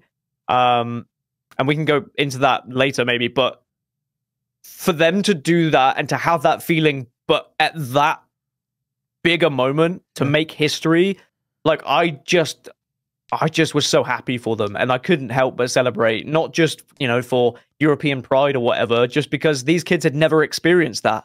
Optic, they've won majors. If they won that series, they'd get up, they'd take a swig of their water, and they'd walk off the stage. I love seeing people celebrate. I love people making those memories that they're going to tell their kids about, or their grandkids about, you know, or tell their mum and dads about. Like, it's so cool to see. And, you know, some of the guys are only like 18, 20, and I just think it's awesome. I love it. It was remarkable. History literally being made at that time. It was phenomenal. I'll say that last year, I mean, this year is already amazing as well, but like last year, in my opinion, was the best year that I think I've ever seen in terms of competitive Halo. I want to go even past the HCS, but like, so like including MLG in there. Yes, I know final boss runs and everything were amazing, and the straight ripping run was amazing, and so on and so forth. But just the fact that there were so many incredible storylines that we saw last year, history made in more than one area, with Quadrant, you know, taking forth that event, obviously, and then like FaZe coming back from losers to win Worlds. Like, it was just, I could not have asked for anything better in terms of like a year's scope of like, holy shit. It was just, and I know we moved on to Bandit now, but like in the BR meta, the teams at the peak of their caliber, FaZe made that change because they needed to defeat the Titans of Optic at the time. Like, it was wow. Just wow. Yeah, and, you know, us as commentators, and I won't speak for everyone, but, you know, we're fans as well. We just like watching Halo. We'll celebrate when a team wins sometimes because of their story, because of their history. We never want to see a team lose, I will say. I've never, like, watched a team and been like, I hate this team, I want them to lose. I want everyone to win if they could, but there will be some times where I'm watching a team and I'm like, you know, for that player to win here, he got dropped by that other team. That would be kind of cool, right? Yeah. And I think that players take our commentary and our predictions and the things we say on the desk very personally, and I completely understand. You know, we ridicule them, we point out their flaws, point out where they went wrong, but we also build them the fuck up when they succeed, right? We will absolutely blow smoke up their ass when they are having a great tournament, and it's never personal, but it's also our jobs to do that, right? You know, you don't see footballers very often, or soccer players, tweeting out saying like, oh, I can't believe X commentator said this about me when I missed that pass, because that's their job. They have to scrutinize, they have to criticize, and I think that commentators sometimes have to be brave and go down that route. And actually, the early days of my commentary, I was leaning in a little bit more on the negatives, and I started to realize that I was doing that too much, and I began being more positive with my analysis, because I found it easier to see the flaws in the game than I did the positives when I first started out. And that pissed players off. Of course it did. But then, you know, we're friends the next tournament. I've made enemies, but they're now frenemies. Like, we hang out and we're fine. But I think it's pretty cool that they get to do what they do and we get to do what we do. You bring up a good point about being critical when you need to be critical. You're right. It's part of the job. It's part of what you're due. I mean, I say it all the time on the show, is that we're not professional players, so on and so forth, but we talk to people, right? And the thing that I advocate for so much is don't pay attention strictly to the scoreboard. Watch the game. Like, watch the game being played. Watch the plays that these players are making. Watch the setups that are happening. Watch these setups get broken. Like, just watch the game. Because then when you listen to a Gaskin or anybody else talking about these players, you can go back and reference the point that they were making and be like, oh, I see what they're talking about here. Okay, that makes sense. I thought they were just talking about how one player went 5-15. Like, it doesn't tell the whole story. Like, watch the game being played, because yeah, we're critical too. Like, we're not in your position. We're not paid to talk about the game, like to commentate or whatnot, but I feel I would be doing ourselves a disservice if we also were not, like, yes, gassing them up, criticizing when we believe criticizing is warranted. I don't want to be disingenuous, right? Like, we're not, how do I say this? I'm not here to be buddy-buddy with everybody. You know what I mean? But at the same time, like, I'm here to be professional. I'm here to be respectful. And if you see something, like, I think one of the things we talked about during one of the after party things a long time ago for Arlington was, like, there was a phase, forbidden flag. And from us, from a spectator perspective, it looks like that they were slaying too much. Like, it looks like they were just trying to slay too hard. They weren't able to get a flag out. Then they were able to get a flag out, wasn't able to go anywhere. Players were spawning in weird positions, so on and so forth. But then going back and watching a Snakebite stream, and he talked about that situation, one of the things he brought up is, you know, maybe we didn't have to slay as much as we were. And so it's, yes, some players may take things personally, but like you said, it's like, you're doing your job. They're there to play the game competitively. They're there to be professionals in the game. If they lose, it is what it is. They may not agree with what you're saying, but hopefully it fuels them. Hopefully they look at that and be like, you know what? Fuck that guy. Not just you, but like in general, like, fuck that person for saying what they said. I'm going to prove them wrong. And then when they do, if they do, I can sit here and be like, fuck yeah, you proved me wrong. That's what I expect. That's what I want to see from you. That's what when I think about you, when I think about that team, in any player, any team in general, like, that's what I expect to see. Like you said, I would love if every team won, because we want to see the most competitive Halo possible. We want to see game 5s across the board. Your throats may be sore, and I understand that, but like, we want to see game 5s across the board, game 7s across the board, because that would just prove to us that all these teams are competing at their absolute peak. Sorry to go on forever. Go ahead. No, I mean, I completely agree with you. And I think that, you know, players get over it. And I really appreciate what we get to do. And I love what we get to watch. And I will always say, I love that the players put on a show. Like, without them, you know, none of this would exist. So even if I criticize, it's only because I'm doing my job and I'm pointing out, you know, certain things. But what some amazing memories, man, like, that these players have been able to give us as commentators, like, to be able to live through them and what they're doing is so much fun. One of the things that we hear from, like, traditional sports is sometimes a parent of a player will reach out to a commentator or an analyst or whatever and be like, why are you talking shit about my son or my daughter or whatever? Have you ever experienced anything like that with a player's parent? I don't think I have. I think I've had players' parents, like, reach out to me saying, like, oh, loved that you were, you know, so happy about my son's team winning or something like that. Or, like, getting involved in tweets that I was talking about their son or their daughter, you know, in other instances on other games. So I think that's really cool. Like, yeah, okay, I've not been there, but you can understand it, right? Parents are protective of their kids. And it would be the same answer. It would just be like, sorry, it's just my job. Like, no hard feelings. Your son or daughter is very good at video games. But in that particular instance, they weren't very good in that moment. Sure. So it was pointed out because it could have lost the team a game.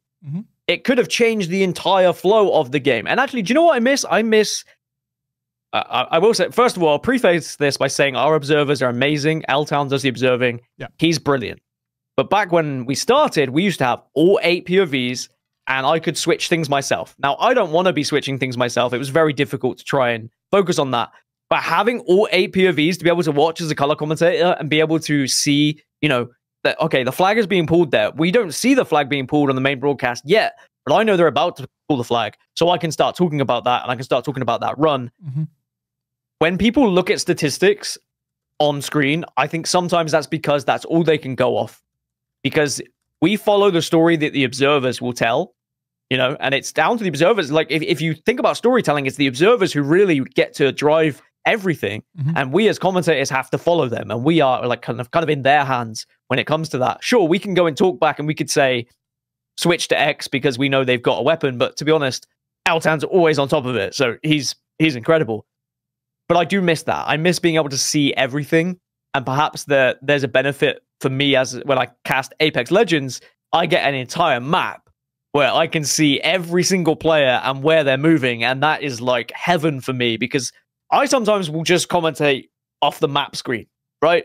Onset is there watching the gunfights and everything like that. And I'll have a glance every now and then because, you know, I have to chirp in. But most of the time, I'm just looking at the map and I'm like, oh shit, this team's rotating around this way and they're heading south. That's cool. And I think that I would love that in Halo. And I think that I will continue to push for something like that in Halo. I think it's difficult to do. But for me, maybe just being able to see all 8 POVs. But, you know, it's a different time. It was a different era with consoles and capture cards. It was a lot easier than now with PCs and everything like that.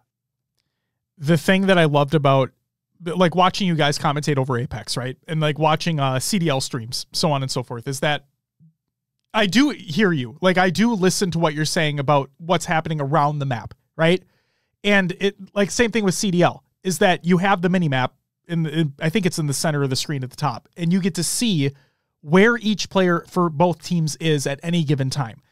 That's, I mean, it's been discussed many a time in the Halo Esports realm. It's like, that's something that we want to see, is that we want to see a mini map on broadcast, because like, I would assume you guys would be able to see it too when casting and commentating. So like, we'd find a way. Right. And in which case that could just add even more, like with what you guys already do with Apex. It could bring so much more nuance and context as to how things are being set up. And then the viewers at home and in their venue and whatnot get to see those setups happen. And then the thing that the beauty that I find in the minimap, right, is like, when you see a setup take place, it's one thing to say, oh, this person's going to be here, this person's going to be over here, this person's going to be over here, this person's going to be watching this, whatever. But it's another thing to see it on the mini-map. Each of the 4 players in their very specific locations, you can take a picture of that, like a mental picture of that, and be like, I'm going to execute that with my team in a practice or HRL or whatever it is. And like that's, I desperately want to see that on the broadcast, because I think it could bring so much added context to what's actually going on in any given game. Yeah, and I do think LVT tried something. I think you can only do it with the rig because the map's small enough where you can have an observer who sits down at the top and you can see the little Spartans running around. And, you know, it's cool. It's not going to work for every map, but I love that they're trying to put something like that into the broadcast. Yeah, I'd love to see it. Not possible at the moment with Halo Infinite, but maybe the next Halo, if we get another Halo, like, we might see it, you know? Yeah. We can always ask, right? I'm not going to be too picky. I get a lot of tools. We did have Prowler. I don't know if you've heard of Prowler or you've seen Prowler when we've been commentating. We get a feed of everything that happens in the game. So it will tell us when someone gets a kill or when someone picks up an overshield. Like, that exists there. You will see, if you're watching it LAN, you'll walk past and you'll see it. Like, it's just a feed of the things that are happening. Sometimes more helpful than not, but the biggest thing it tells us, and you might think we're mathematicians, is how many kills in total a team has. So if you hear us being like, oh, you know, they've got 240 kills, but the other team's got 238, we're not that good at maths. It just tells us. That's right? So cool. So it's really cool, and it's an amazing tool that, you know, 343 worked on for us as commentators, I believe. And I'm sure if they could implement something like a mini map, they would for us. But right now, yeah, it's just not there, sadly. I also love the introduction of what happened last year with like the little pop-ups in the bottom corner of the screen with like power up incoming or power weapon incoming, and then it cuts to like a mini view of that, and then whether or not teams or a player is set up for it. I really like that addition because that, again, just adds additional context as what from a viewer, from a spectator, it's like the things that you should be paying attention to. So yeah, not just 343, but like any partner, like Esports Engine at the moment, with a company that have been working with us on broadcast, they're always looking for new ways to be innovative, and also what does the broadcast need to see? And often they will ask us, what do we need to implement? But sometimes, well, actually, most of the time, they come up with some amazing ideas, and we're just like, yes, why haven't we been doing that sooner? We should definitely be doing this. And it's a very fun journey, and it's crazy to see like the things we've gained, the things we've lost, the things that come back, the things that go. Like it's all a journey that we're on. All right. So we haven't seen one in a while, Dan, but your Kansas City and Orlando vlogs, they were honestly exactly what we've been wanting to see within a behind-the-scenes vlog style video. So the participants, the goofiness, the personal aspect, it's all sublime. Can we expect any additional vlog style videos for events in the future? I think I would like to. Yeah, I think that I don't know if it was because I felt bad. I think one of the funniest quotes between us casters and friends is, well, I'm not going to film my whole life. That's what I said. Because someone was like, Dan, you've not brought your GoPro to film this bit. And I was like, yeah, I'm not going to film my whole life. But, everything was filmable at events. And that's what I wanted to do. I wanted to bring behind the scenes. Honestly, what kind of stopped it was the editing aspect. I had an editor who then stopped doing the editing, and I was paying, a fair amount, not as much as I probably should pay that editor because they're incredible. But, for my YouTube channel, which was very small, I couldn't afford to be paying, the amount that some editors deserve. And he went on to do bigger and better things, and quite rightly so. And I'm so happy for anyone I've worked with editors, because they've gone on to be doing amazing things on broadcast or whatever. But it's just the time. I think that I struggled with doing it myself, and the thought of like trying to find someone new, and would they like agree with the same vision that I have, and the back and forths. But ultimately, I felt bad putting the camera in front of people's faces all the time. People like the downtime. We're on screen so much. So suddenly when you get in the green room, you just want to chill. And then suddenly I'm there with a camera like, hey, fuckers, say something funny for me. I probably annoyed people. And, I love what Onset and Bravo are trying to do with their content that they've been putting out and getting interviews with players and stuff like that. But the vlogs were personal to me, right? They had backstage stuff as well, but it was something that I enjoyed doing as a hobby. Yes, I would like to do it again, and maybe, this conversation will be enough to get me going. I think there was like a whole part of the vlog of Orlando that I never put out because it never got edited. Correct. And that was when we went to Disney. Like my ex-girlfriend, Sherzy, and his missus, like we were all at Disney, and there's so much funny videos and so much funny footage, and I should find it and probably edit it and put it together. But yeah, the editor I used at the time, he didn't finish it because he went on to do something else. So sadly, it just never came out. And then I was like, well, it's been a bit long now. No one really wants to watch a vlog from years ago. But yeah, I would like to do more content. I'm very bad, and I am very lazy, to be honest. And I should do more because I enjoy my downtime. But just knowing that you like it, right, is good and makes me want to do it again. Even if it's smaller, even if I learn from my mistakes, even if I film less of like people backstage, but more of like my journey, then perhaps like that's more acceptable, because then I'm putting myself on camera, I have a few things here. First off, shout out the narrative, Bravo and Onset's content stuff. It is great. If you need an editor, reach out to All in Juan. Reach out to him. True. Juan's great.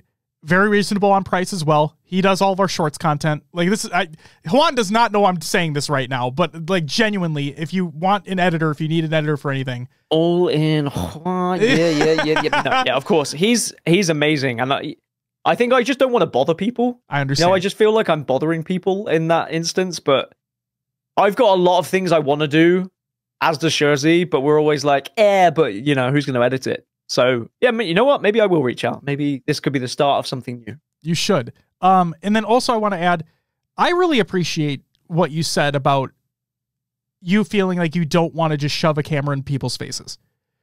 You're right. You guys are doing a job. It can be very stressful. I know you're doing what you love, and that's great, but like, it's a job at the end of the day. It can be very stressful. It can be very draining. Like we hear your, like, and I don't mean, this isn't to sound rude or anything, but like, there are times where your guys' voices go. Like it's a strenuous fucking experience. And so I completely understand not wanting to shove a camera in people's faces. And so I thank you for saying that. I will say, like, this is going to sound very, selfish. This is going to sound very selfish, but like, yeah, I genuinely, like, me personally, and I know the people that watched it, like, really did love that content that you were doing. Because it brought more of a, kind of like what we're talking about right now, right? It brings more of a humanizing aspect to the person that does the work. And yes, it brings the behind the scenes of the event. It shows a different side of that person behind the microphone. And that's, I desperately want to see more of that type of stuff, especially within this space, because we don't see that. But again, I need to make sure this is known. Like, I really do appreciate you saying that you just don't want to shove a camera in people's faces when you're doing that stuff, because I don't know what the fuck I'm talking about, but yeah, I appreciate it. Thank you. And I really do hope that eventually you decide to make more. Yeah, I would like to. It is very draining. Our job is very draining, and maybe people don't realize because they're just like, oh, they're just talking about video games. But when you talk that much and you're just constantly thinking of, well, what am I saying now? This conversation, as you mentioned, some people will blow their voices. My voice went at Worlds because of the blooming, what was it? The ash that was in the air. Yeah. I got sick. That got in my lungs and made me sick, and my voice went because of that. Yep. And that was horrible. I was like, I cried that night because I was like, fuck, I couldn't do my job, you know? Like, I need to take more care of myself, even though it wasn't necessarily my fault. Right. We do need to take care of our voices, and it's something that I'm a big advocate of now. Is I'll warm up. I have the right tools to make sure I lubricate my throat, and that sounds bad, but you know, like, there are things out there that make sure that you look after it. And sometimes you just need to not talk. Sometimes you need to sit in the green room after a cast and say, all right, I'm not going to talk for the next 10 minutes. I'm just going to give my voice a little bit of a breather. And when you've got someone with a vlog being like, you're the funny man, do something, I could understand it would be a bit annoying. But everyone was a good sport. It's not like anyone got, like, no one said to me, like, get out of my face, stop being a dick. But like, I just felt bad after a while. But there's some amazing characters in Halo, like some fantastic personalities. And people will be watching this saying like, God, Gaskin, you know, he's swearing and, you know, I've never seen, he just usually talks about numbers. Like, who is this guy? And he's making weird jokes. Like, that's why I liked being on the desk at times, because being on the desk, you maybe got a little bit more time to show your personality, aside from being in a cast where you're like, let's over to the casters, and we're like, okay, we're into game, and then you just become a commentator of the game, right? You don't get as much opportunity to put your personality in. We still try. I mean, Shurzy is just, you know, pun after pun, and we have our ridiculous back and forths, and Onset and I, when we're doing Apex, will make stupid jokes, and half the audience doesn't know what they are, because we still have fun, and we still are people who like to enjoy themselves and make each other laugh at the same time, as well as being professional. But yeah, vlogs. I have my GoPro. How about I'll film some stuff in London, and then I'll see if I can get an editor. All right, I will see what I can do, because I need to make content. I've been thinking about this a lot. I stream every now and then, but I'll be honest, it's a bit deflating, because there was a period of time where I was streaming during the rise of Valorant. Mm-hmm. I had beta keys or alpha keys, I can't remember now, and I had, you know, 2,000 subs. And I was on cloud 9. I was like, wow, I'm a streamer. Look at me. And I burnt myself out, because I was streaming like 12 hours a day, every day. I wasn't eating. It was during lockdown. So like, it was hard. It was a hard time. And I burnt myself out, and I didn't commit to it. I lost all of that. Now people come into my stream and they're like, you've got 5 viewers. Where, like, what happened? And I'm like, I don't really care. I just stream into video games now. I'm having fun. But that isn't content. Just streaming is not enough for my brand, right? I don't believe I have a brand. I've never worked on a brand. I'm just a professional commentator who happens to also stream at times, right? Sure. I should be doing more, and perhaps this is, you know, the admittance and the realization that I need to start doing more, man. What do you want your brand to be? That's the question right there. Like, does it have to be anything? Can I just be me? Can I just make vlogs and people watch because it's Dan Gaskin, the commentator? Or does it have to be, you know, you've got like likes of Dr. Disrespect where you have a character. I don't think I have a character. But I have a background in acting. Like, I could, but that would be weird if suddenly I go from Dan Gaskin, statistical commentator, to, you know, Pig Nose McGee, who likes to do random shit. You know, it would be weird. So that's why I'm in this weird in-between of I don't know what people want to see and also what I should be doing, because this won't last forever, right? Yeah. Commentate, I'm already delighted that I've been able to do this for, what, 7, 8 years, and make a good living doing it. And this is my job. There are some people who do it part-time, but I'm getting older, and I realize that this could just disappear any day. And I'm like, I need a fallback that isn't just going back to the old jobs that I used to do. And yes, I believe I could offer a lot in, you know, broadcast, and whether that's consulting or whether that's in anything, I don't know, any sort of broadcast, but back stuff, or even talent agency work, right? Content is something that everyone should be doing if you are in this space. And I will always say people should do it, but then I never do it myself. God, let me think here. There were a couple of things that popped up that I wanted to bring up. So I know I'm just one guy. For me personally, when I'm watching somebody, like when I'm watching somebody's content or whatever it may be, I'm looking for the humanizing aspect of that individual, right? I want to, it doesn't even necessarily need to be like connecting through that person, but just, I want to know who that person is. Whether it be a persona, whether it be the actual person themselves, whatever it is, I want to know who that person is. So again, I know I'm only one person, but I would just ask that you be yourself. Whatever that entails, I just want you to be yourself, because this is going to sound cliche, but like, I fucking love you. Like, you are one of the nicest people that I've ever had the pleasure of meeting. I genuinely look forward to seeing you every single time that I have the opportunity to.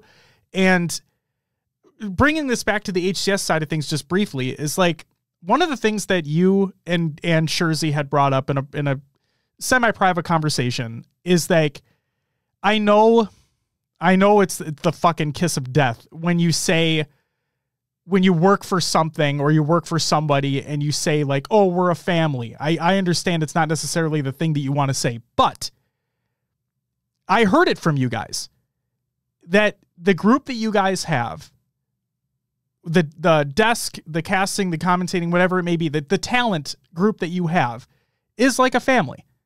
And I see that every single time that I'm at an event, every single time I'm watching online, like I see that. I feel that connection that's taking place. So again, like that's why I just want you to be you, because I love the person that you are and I love what you bring to the table.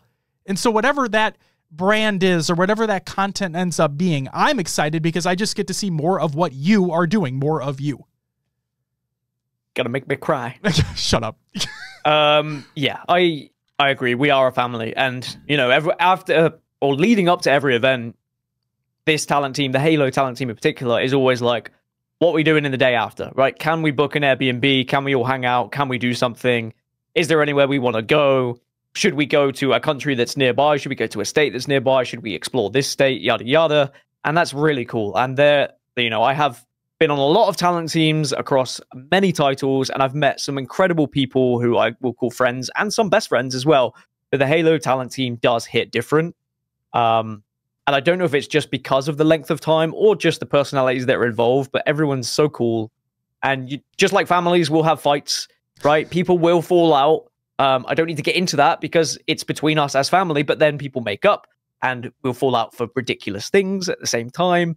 And it's lovely. It really is. And I think that I would like to bring that 2 vlogs. I would like to show people like the Airbnbs we hang out in. And I think I probably did in some of the vlogs, right? You did. And yeah, maybe that's something that people would be interested in seeing. But at the same time, I guess that I am so self-deprecating the right word that I don't believe I should be the person that people are watching. Because I'm so hell-bent on being that my profession is I am a commentator. It is not about me. It is about the players.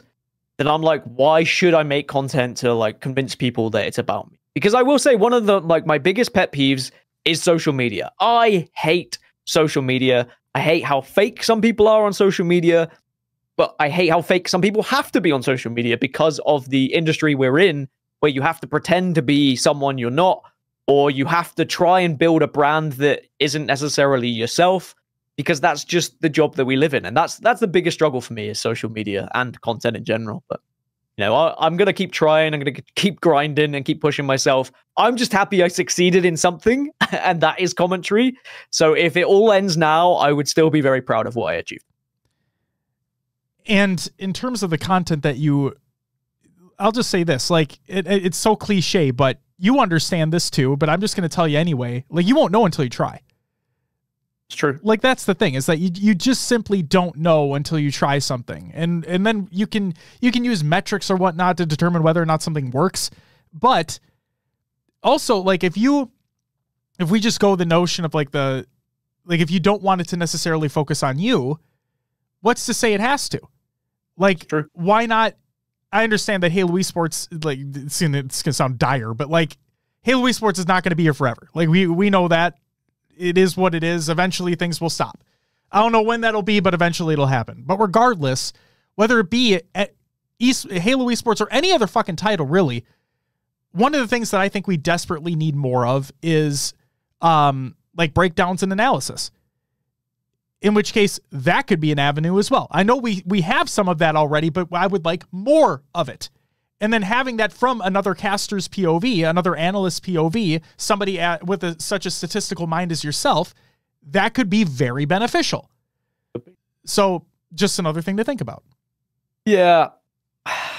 I think I need to find something that I enjoy doing because I don't care about the numbers when, now, and there was a period of time where I cared, but like when I stream now, yes, it can be a little bit deflating that I used to be a streamer with X amount of subs, and it would have been a chance to bring in revenue and be a brand and blah, blah, blah. Now I just stream because I want to play some video games, and I think it's cool that 10 people will watch. Fuck yeah. If I imagine 10 people behind me are watching me play a video game, I'm like, that's pretty cool. Fuck yeah. Same with YouTube videos, but I want to do something that I enjoy. A lot of the stuff I've tried, it becomes taxing, and I don't enjoy it, and it makes me anxious, and it makes me miserable.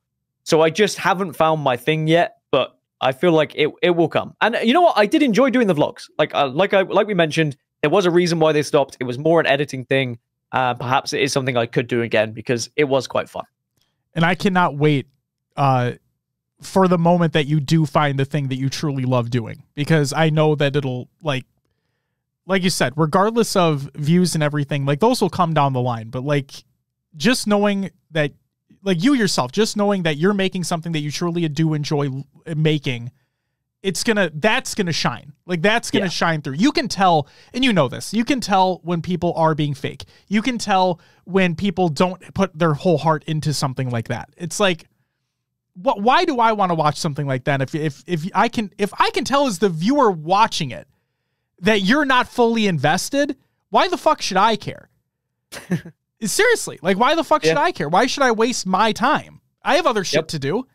So no, like I said, I'm excited for when you find the thing that you truly do enjoy and truly love making, because I'm going to consume the fuck out of it. So just gobble it up. Oh yeah. And as long as I have one, viewer or one subscriber, I'll know where it is, or I'll know where the first one was. So I appreciate that. And yeah, watch this space. I'd like to do something. I even said to Onse and Bravo, like, I love their idea with the narrative. If they ever want me to be involved, I would gladly help out.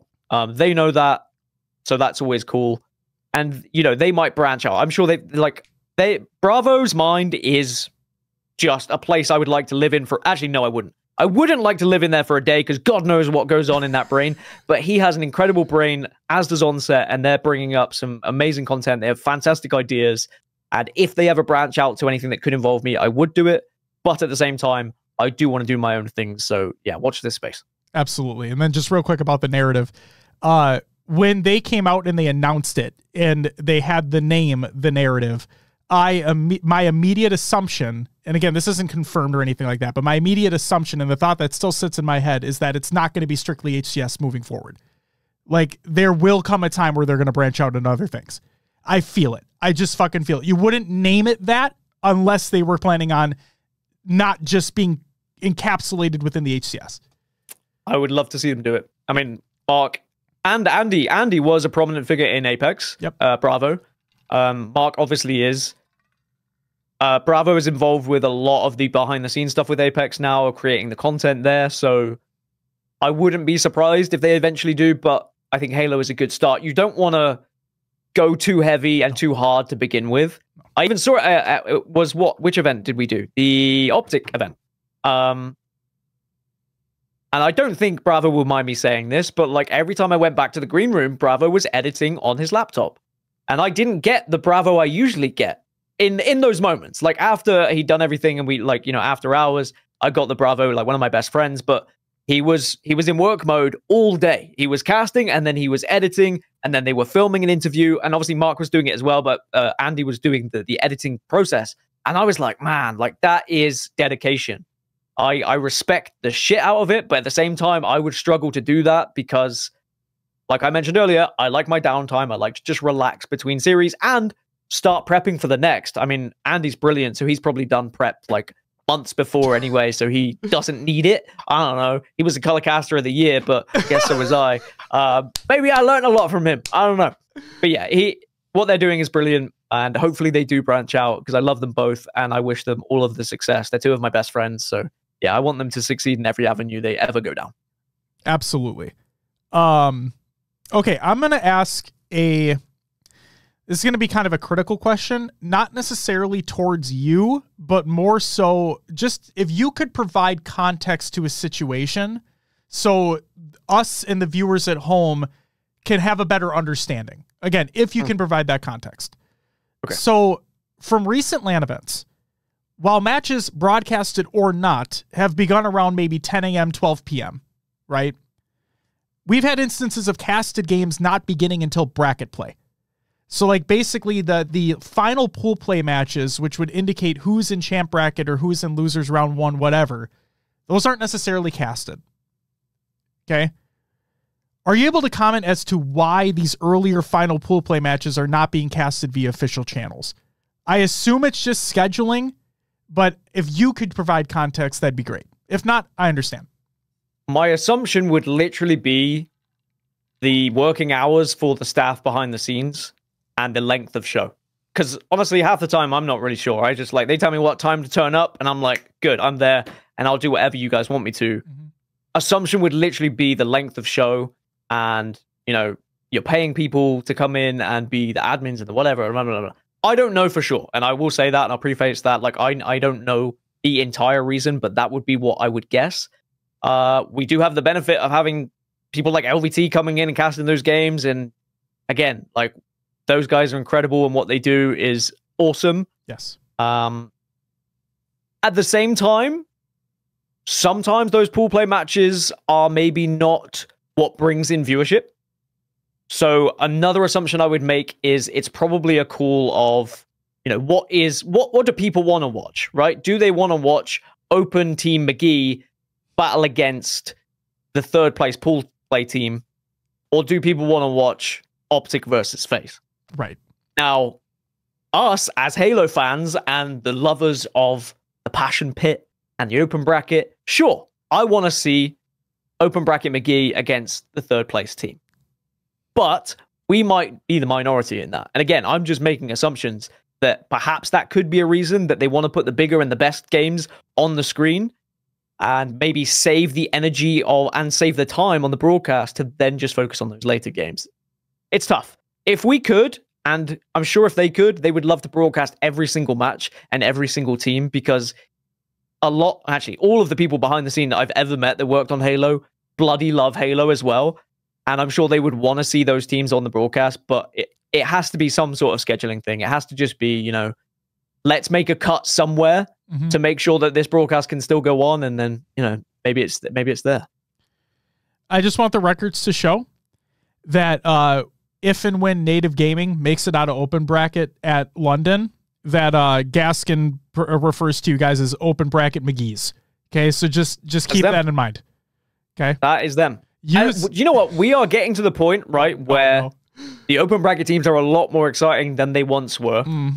We're in such a good place where, you know, you have APGs playing through the open bracket, right?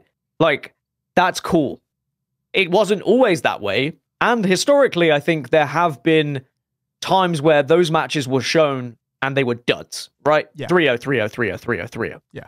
And maybe that's another reason that they look back at those and say, well, it's too much of a... What's the point of showing 3-0, 3-0, 3-0? And let's just focus on the bigger and the better matches. Maybe there should be a conversation now of, actually, these are very high-quality games. Let's start showing them. But that's not my call. I can always be like, hey, I think we should be showing these games. And I will always voice my opinion. And, like, the guys behind the scenes, they will always listen. But sometimes it's not always possible. But, yeah, I appreciate that LVT will put them on when they put them on.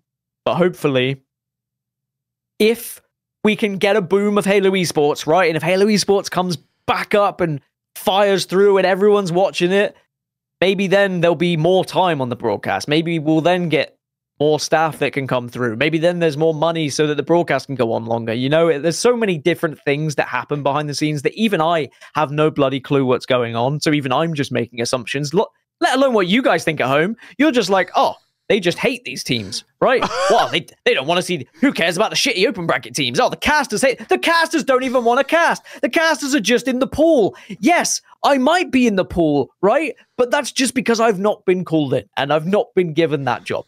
If someone told me to turn up at 9 a.m. and cast those teams, you know darn well I would be there. As long as you got paid for it. Yes. Because I know my worth. You better say that. I was going to say, you better not say you do it for free, because then everybody's going to be like, see, they said they do it for free. Why the fuck aren't they doing it? I know my worth. And I also know the hours that I'm capable of casting for, right? And hopefully we'll see more matches get broadcasted. I'd like to see more matches. Let's put it that way. But whether we do or not, that remains to be seen. You said we're seeing APG fight through the open bracket, which to use a word you said was cool. I don't think he'd find it very cool that he's fighting through open bracket, just as a heads up. Oh, no, he probably thinks it's ridiculous. He probably thinks like he's way too good to be in the open bracket, because he is. Yeah. But at the same time, he is going to be experiencing something like for these events that he wouldn't have experienced for years and years. And I will say, the momentum you can get going through the open bracket is incredible. And like, I've said this about like the kind of 3rd and 4th place European teams over the years that turn up to pool play and get absolutely demolished, and they just go home 0-3. And I'm like, why didn't you guys just want to play through open bracket? Because yes, you get the guaranteed prize money of being in pool play. You get the guaranteed main stage time. Well, maybe guaranteed main stage time. Right. But for me as a player back in the day, I would just want to play more Halo. And yes, you're guaranteed top 16 or whatever it is nowadays. You could still get there if you believe in yourself. And maybe you would get even further than top 16 or top 24, top 20, if you actually got to play more games as a team together. I don't know. Like, I think open bracket is really cool, and I love that we have it in Halo, and more games should have open brackets. And the fact that APG and, you know, some other incredible players will be competing in the open bracket in London against like Europeans who have looked up to these players for over a decade is awesome. I agree. It is awesome. And when we talked to McWin yesterday, it was basically relaying the same sentiment that you had, is that they're going to take it as an opportunity to get more practice as a team. And like, you're right. You can ride that momentum through. I believe he talked about how he kind of missed that opportunity because of the whole pool play debacle with what was business at the time, and then Drux visa issues and all that stuff. So they basically got the pool play spot anyway at Arlington. And he was talking about how, yeah, it probably would have been beneficial if they were able to play through open bracket to get to that pool play spot, because like you said, you can ride the momentum through, you're warmed up already. And yeah, it's just potential opportunity there. And I'm excited to see the teams that come out for London. Because, I mean, tickets sold out immediately, then more tickets are available. Those tickets sold out pretty quickly, so on and so forth. So I'm genuinely excited to see the actual teams that show up and compete in Open. And I really hope that players are able to get there kind of as soon as time allows to like get rid of that potential of jet lag and everything. So that's not being effective. Because like I said, I just want to see these players competing at their absolute peak. Like that's all that I want. And if jet lag is present, then it's not going to happen, but we'll have to wait and see. Yeah, now they get to know, right? Now they get to see jet lag and what it's like and what the European players have had to deal with for however long. I think it's going to be a brilliant event. I'm very excited to see how it goes down. There's so many players that want to make an impact. And I also think this is a really good opportunity for some of the lower tier European players to go on a run and try and make a little bit of a name for themselves, or, you know, cement themselves in history a little bit as well, to try and have that moment where they take a game off of, you know, Native, for example. Like, that would be a great memory. Sure, they might not go on to win the series. It might just be on console or whatever's in the open bracket. I remember playing split screen in the open bracket, all right? At least you get a full screen. That's what I will say to those people who complain about open bracket. At least you get a full screen nowadays. Yeah, it's awesome, man. I love Halo. I love Halo Esports. I love the open bracket. I know I joked and I say open bracket McGee, but everyone who makes it through the open bracket to pool play, always incredible teams, always amazing to watch. And actually something I always fought for, and I don't care, I don't mind saying this. Obviously, production is going to want to watch the biggest teams because viewership is very important, right? You want to watch Optic versus FaZe. Sometimes we will watch Optic versus, let's say, a European third team, right? Just because it's Optic. And we know it's going to be a 3-0. The other team knows it's going to be a 3-0. Optic knows it's going to be a 3-0. Holy shit. Once in a while, there will be an upset, and it will happen. Yeah. But there could be an option where you watch 4th versus 5th seed there. And I've always like kind of screamed in the back, like, can we please watch 4th versus 5th seed? And sometimes I've been given it, and then it's been a 3-0 anyway. So it's like, you can't win, right? You say it should be this game that's on the screen, or it should be that game. But Halo is so beautiful in that sometimes the unexpected does happen, that it can just change everything. I think this isn't like open bracket McGee versus Optic, but I will give this as an example as well. Like a good amount of time last year, I believe it was last year, where Optic and Sentinels were basically in the same pool all fucking year. Mm-hmm. And it was really funny because obviously they'd go up against each other every fucking event. And it always felt like Sentinels would take game one, and you would look at it as a spectator and be like, oh shit. Like, or Optic not coming out hot on pool play day? And then they fucking just 3-1 him at the end of the day anyway. But it's like, oh, that one game, it's like, oh shit, what was that? So, it's because historically, like, how many times have pool play just been blowouts? Oh, yeah, more often like, there's not. Like, so many years of Halo has there been these tiers where, like, the top 3 will 3-0 top 6 will 3-0 top 12 will 3-0 top 16, and it just creates for a bracket that everyone's kind of milling through, saying, okay, well, this team's beating this team, this team's beating this team, especially if you watch the bigger teams. That is when, open bracket McGee versus third seeded team is going to be a more exciting game to watch, like, without a doubt. Yeah. But it's the brand and what that brand brings, and the organization and those players, because I'll use a football reference, if Man City are playing Arsenal, right? But even though if Arsenal were underperforming, people would want to watch that than, two mid-table teams, because it's the bigger teams at the time. Like, people want to see the optics. Like, you may not want to because you're a diehard fan and you want to see the more competitive games, but there are 100% fans out there that are just like, I want to watch Optic. Let me watch Optic. Whoa, Optic are on the screen. And I get it, because it's fucking cool. I like the fact that we have that in Halo. Like the fact that we have those fan bases that exist and we get the crowds that we do at events that are just diehard fans for some of these teams that are painting themselves, that are living and breathing every moment the players are going through. It's brilliant. So if we can like push that, that's great for me. What we do have though is the fact that we get the B streams, we get the C streams, we get the D streams, and we can watch all of those games happen. And I think as Halo Esports, continues to, maybe get back to a place where it once was, moving forward, we might get those back being commentated again. I have no idea what will be the picture, but LVT have provided for us there. And again, what they're doing is incredible. And I love those guys. So hats off to them. Absolutely. And those B, C, and D streams are monumental in providing those additional games, obviously, and those additional storylines. And you're right. There's a reason why it's the hashtag Windows Optic Play. Like there's a reason why that's a thing, is because like you said, people truly do care about that franchise. People love that organization to death, for better or worse. It's like you have your diehard fans for anything. That's why I think like London is going to be fucking insane. Like from a crowd perspective, it's going to be fucking insane. You guys are going to have chants going all the time. I'm guaranteed. Like we talked about on the show, the thing that I'm curious about, the thing that's sticking out in my head, the thing I'm most curious about, obviously you're going to have a shit ton of Quadrant fans. Like that's a given. Are people going to cheer or boo for Legend?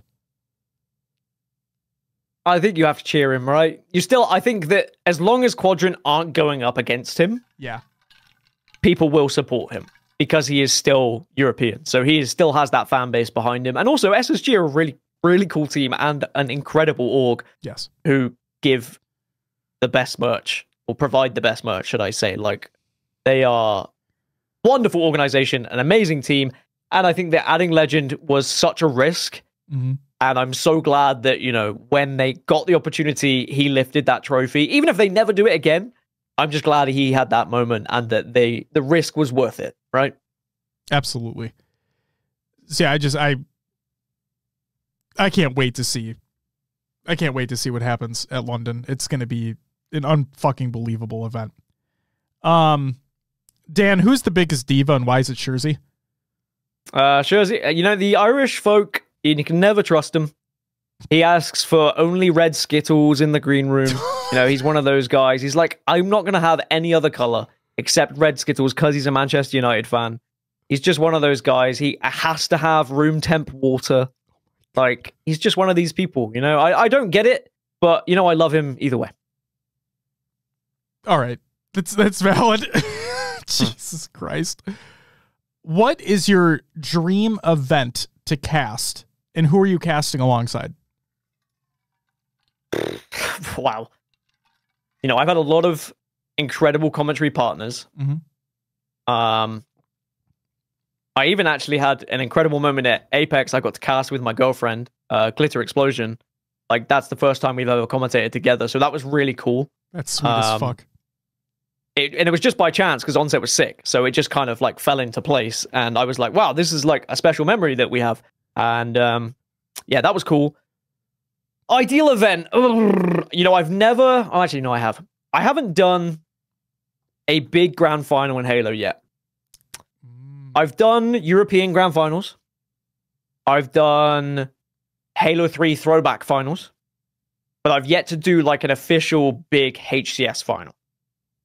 So I think that would be one I would want to tick off my checklist. And for the fact that, Shurzy has been my duo most recently in Halo, and like the fact that he's an up-and-comer and he kind of learned everything and he's grown, I think it would be really cool to do a grand final with Shurzy. But at the same time, Onset and Bravo are unbelievable commentators, and I would never want to purposely push them out of that spot. If we got that opportunity one day, it would be incredible, but I'm not demanding it. I'm not going to be like, I must do this, otherwise I quit. It's just, I love doing what I do, even if it's a winners final, even if it's an Elim final, even if it's just Blummin doing losers round 4, I'll do it because I love being there.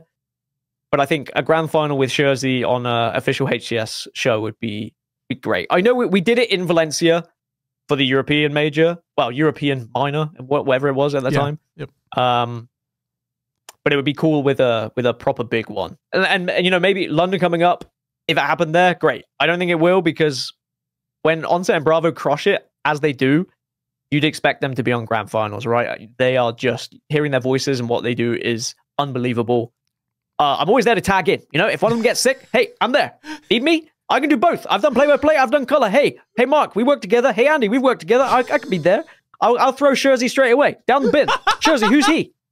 Fuck him. Fuck this guy. No. Yeah, fuck that guy. Do you know what I miss, actually? This is a throwback. I miss the TriCasts. Sims, me, and Wonderboy used to do TriCasts for the European shows way back when. I love those. They were so fun. TriCasts are a very different dynamic, but they were great. I loved those. I miss Sims. Sims is cool. Oh, yeah. He was... I will always owe a lot to Sims, because he was the one who brought me in to commentary. So thanks, Rich. He'll probably be like, why the fuck didn't you say you would cast with me at a final? And I'll be like, you have Dave. He casted with Walshy. You know, he's had his time. Jersey's not had his time. There you go. I think London would be the perfect opportunity, obviously. Like, no offense to Onset, but like, you know, regions and whatnot, it just kind of makes sense. But no, I agree with you. I'd love to see you guys up there. It's, and it's no shade, like you said, it's no shade to any other caster, analyst, commentator, whatever it may be. It's just, yeah, obviously want to spread the wealth. I want to see you guys up there too, and I think you guys would do a killer job as well. So, fuck yeah. Well, thank you. No I mean, we should get to a point, right, where Halo can entrust any commentary pair to do a grand final. Absolutely. Same with Apex Legends. Apex, you have the beauty of the fact that we alternate commentary pairs during the grand final. So 4 people get to be on the grand final, which I think is really cool. It is. And everyone wants to do a grand final, but at the same time, people... well, I won't speak for everyone, but like, my ego's not there. I would not be upset if I never do a Halo grand final ever again.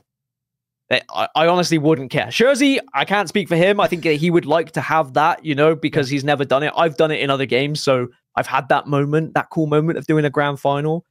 But it's no different to another game. Like, we're there to tell stories about the players. It isn't about us. It isn't about, you know, what we can bring. Instead, it's just about having a cool moment, really. And yeah, I'd like it just more for Jersey, really. I think that would be cool. Fuck yeah. Okay. I will ask you, how are you doing on time? I'm fine. Are you sure? But, I mean, Kylo's not even burst through the door yet, so like that, we know we're fine. Because if he starts getting upset and the lightsaber starts coming through, then you know, he actually, by the way, he has a toy lightsaber. Well, he has 2. Yeah, well, I shouldn't do that, should I? He has 2 toy lightsabers. He has a blue one, and that's going to be gift. He has a blue one and a red one, and he does prefer the red one. Oh shit! He's a true Sith Lord. I mean, but yeah, I'm good on time. Okay, yeah, no worries. So I should have probably asked this in the personal, and then getting into the career stuff. But I kind of want to go step by step here. It's a 3-parter, okay? So bear with me. Okay. First part is start into acting. What's that about? Just go. Yeah, what's that about?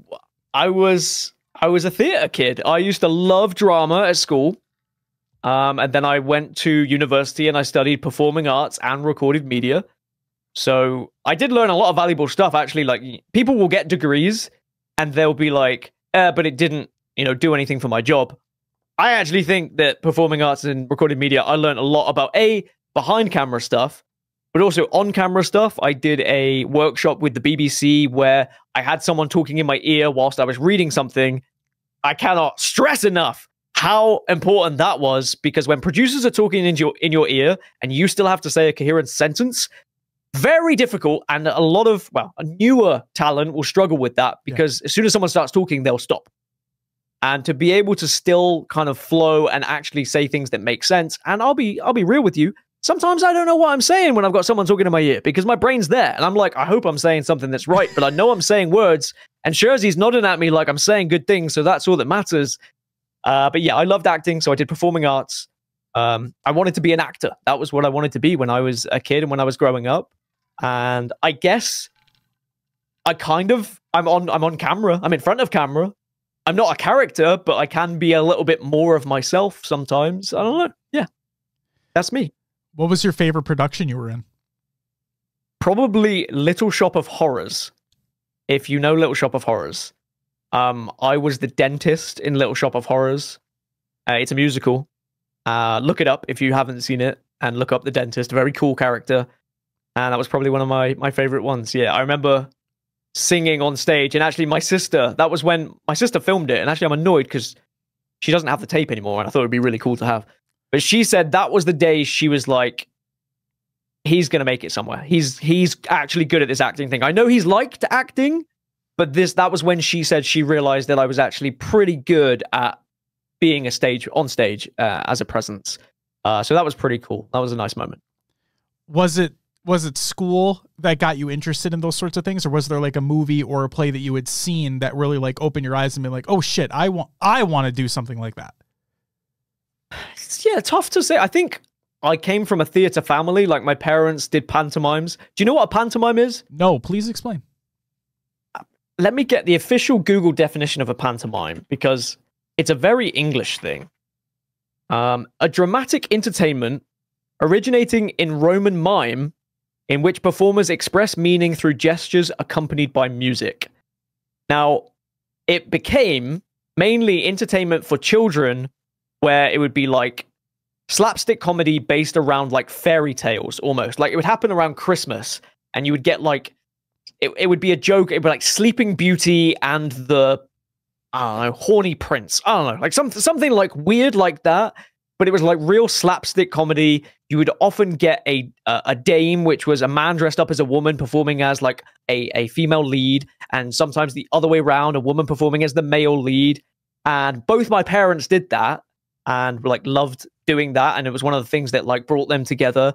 Then my sister was into drama, my brother was into drama, my sister went on to be a drama teacher. So acting and theater was certainly in the family. Would the pantomime, would that be like, would Charlie Chaplin be considered that sort of deal in there any at all? I mean, I guess like really old school. Yeah, like it's kind of slapstick and very expressive and very visual, but then became more, about like the song and dance of it. One of the most famous things that happens in a pantomime is the kids will be in the audience and the main character will be on stage, and the villain will start to like creep on, and the audience will be like, he's behind you. And the hero will like turn around and the villain goes to the other side, and he'll be like, where? And they're like, he's behind you. And it's this whole back and forth where the villain isn't seen and the crowd gets involved. It's stuff like that. It's for kids, sure, but it becomes like a family thing that happens like every year. And as I said, usually around like Christmas time nowadays. But my parents used to do it together, and my brother and my sister definitely joined them. I don't think I ever did one with my mum and dad, but I have been in pantomimes. That's fantastic. Yeah. So you go from that, you go from being a theater kid, and now obviously let's get into the second part of this trifecta of a question here. Your Halo origin story. Okay. Let me tell us your start into Halo, how you got into competing right? And then the third part of the question that you could lead into is how you got into the casting side of things. Okay. I'll try and make this as TLDR as I can. Okay, go ahead. My cousin's friend had an Xbox and they played Halo 1 all the time, and they invited me to play Halo 1 split screen. And my cousin's friend whooped my butt on Halo 1, but I fell in love with that game. I was like, I want to play the crap out of that game, but I didn't have an Xbox. Then Halo 2 comes out, and I get an Xbox, and I get Halo 2 on release. Me and my friend, back and forth from our houses. He lived down the street, and we would play matchmaking every night, staying up till stupid hours. I got my first microphone. I started to like sometimes pretend I had an American accent because I felt uncomfortable being the only British person in big team battle at times. And I'd be like a really bad American accent, like, guys, I've got the warthog. And just because I felt uncomfortable. And then eventually, obviously, I got used to speaking in my normal voice, but I was only like, 11, 12, 10. Then, I loved matchmaking. I started to play the competitive playlists a little bit more. And I found a forum, which I think at the time was called Matchbox 360. and I found a clan. I won't say what the clan's name was because it wasn't appropriate at the time, but it then did become a new name. No, I won't even go into it. But yeah, I met this clan through this forum, and we ended up having a LAN. Wait, was this Halo 2? Yeah, it was.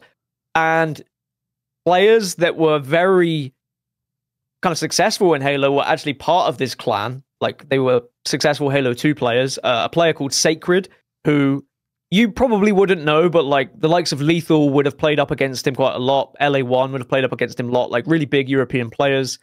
Heaven's Wrath, aka Miles Ross, who now commentates on Call of Duty. That's awesome. He would have played against like Sacred. Anyway, he was in this clan, and my mum drove me all the way to Norwich, which was like a 4.5-hour drive when I was about 12, to have a LAN with these guys that were like 16 to 20. I don't know. And my mum thought it was terrifying, but I was like, Mum, like, this is awesome. I found loads of people that love playing Halo with me, and we're just going to go and have a LAN. And it was one of the best times ever, because we just played Halo for 3-4 days straight, and I thought it was incredible. Long story short, some members of that clan went on to become admins of the forum. I also became an admin of the forum alongside my brother. That forum then decided they wanted to put on a LAN event called XL. Now, XL had 6 LAN events in Europe. And at XL1, I both competed in Gears of War, Halo 2, and I admin the event at like 13 years old, which was very stressful. By the way, won that Gears of War event, Gears of War 1, technical champion, wasn't allowed any of the prizes because I was underage. Anyway, what the fuck? My teammates made sure that I had some of the prizes, right? It was just controllers and stuff back then, so it didn't really matter. I played in a Halo 2 tournament, and I remember some pretty prominent players looking over my shoulder back then. I remember being on lockout Halo 2 oddball, and I was just playing the objective, right? I was holding this ball, I was rotating, I was moving around, and I could hear like murmurs of, this kid's like, he's moving this ball around really good. He knows what he's doing. Like, he's a pretty good player. And I think I finished like top 24 out of maybe like a 40-team tournament, but I had the time of my life. I thought it was great. That was when my name became somewhat, of a reputation behind it. Like, everyone on the forum was like, oh, this Gaskin kid, he knows how to play Halo. He could be pretty good. Then I got given an opportunity on a team of players that had been playing a lot of Halo 2 throughout the history of Halo. So instantly I became bigger because I was on that team, and we got top 16 maybe. And I was like, shit, yeah, I'm top 16. I'm doing great. That then led to top 12. And then I joined another team. It was top 8. And then that was going into Halo 3. Sure. So Halo 2 into Halo 3, I then started to be more of a big competitor. And then I got my big break in Halo 3, where I teamed with Riots. You might remember Riots, who's competed on a lot of European rosters in North America, alongside a player called Trev and Crucial. And one of my favorite memories, and I know I'm probably telling too long a story now, but one of my favorite memories was XL6. So this was 6 events in for this LAN event now. It was a 48-plus team event, so it was a pretty big team event. We were a new team. Our seed was crap. I can't remember, but we got to top 6, and then we played against the previous winners. So at the time, I think they were called SK, featuring players like Fragtail and Ziknex. You might not remember those player names, but Europeans may. They had won the previous event. They were the first seed. Pit Flag was game 1, and I remember we 3-0'd them in minutes. Oh, shit. And it was on main stage, and even though main stage wasn't as big back then, there was these big projectors that had 4 POVs on one side and 4 POVs on the other side. At the start of the series, everyone was watching their POVs because they were the reigning champions.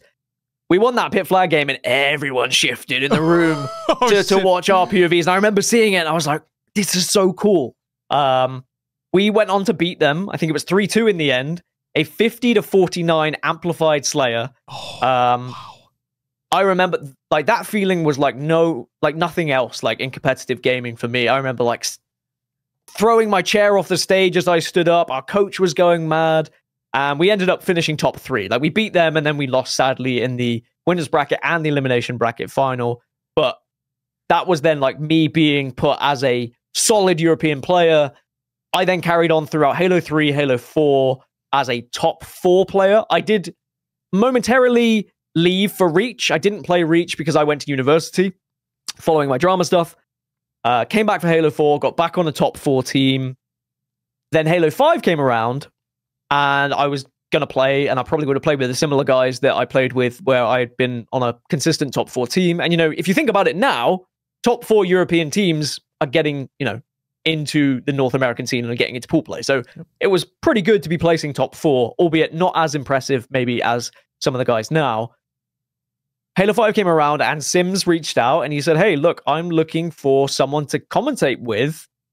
And, you know, I want someone who has experience in playing the game. We get along. He's done interviews with me before. Would you be interested? And I was like, I don't know. Like, I kind of want to keep playing. But sure, I'll give it a shot. Gave it a shot. At the time, the guys at 343 and at ESL thought I did a really good job. I got offered more work. I then expressed interest in other games. One thing led to another. I started doing things like Hearthstone, like Counter-Strike. ESL offered me a job. Yada, yada, yada. Became a freelancer. Now here I am. That's the TLDR. There's a lot of stuff in the middle, but I tried to keep it as short as possible. No, I appreciate it. And when you won that 50-49 Slayer, that kind of solidified my point that Slayers are fucking awesome in competitive Halo. I don't care what the fuck people say, but especially from a spectator standpoint, that shit's amazing to watch live. Yeah, it's so much better than, I guess Oddball is better now. Yeah. But back in the day when it was mathematically impossible for a team to win on Oddball, and it was just kind of, yeah, we'll hold the ball and we'll celebrate. You don't get the pop off. Those 50-49s, those pops are incredible. And I had a few in my career, but that one was the big one because it was against the #1 seed.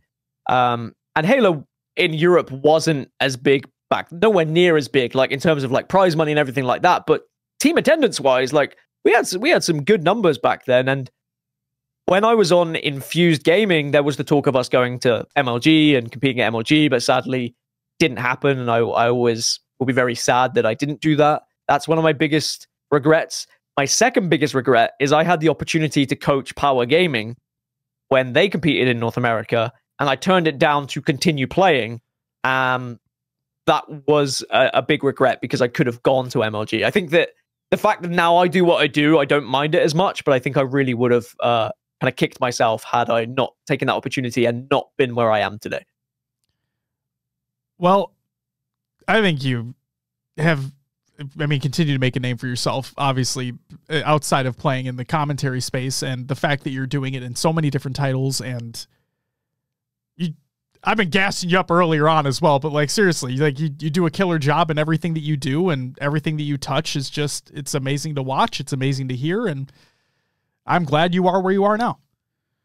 Thank you. Yeah, it means a lot. I feel very lucky, but at the same time, I know I have worked hard. And I know my story, it was a little bit long there, but it's cool. Like to see where people have come from and the success that, you know, Halo and the careers that Halo has made is very cool indeed. And I guess I am one of those stories that I went from, you know, just a mere matchmaking kid in Halo 2 to then competing on big LANs to then now being a commentator. And also, like, I'll give myself a pat on the back. When I look at the people around me, I'm color commentator alongside Bravo, who was a professional coach in some of the best teams, if not the best team in North America at MLG. Walshy, who is one of the best players to ever play the game. And then you've got the likes of Clutch, who competed and won championships. You've got the likes of Strongside, who used to do it. I was like, how am I even in the same conversation as these guys? Like, I came top 3 and top 4 like a handful of times in European Halo, and I'm alongside people who won multiple championships and hundreds of thousands of dollars.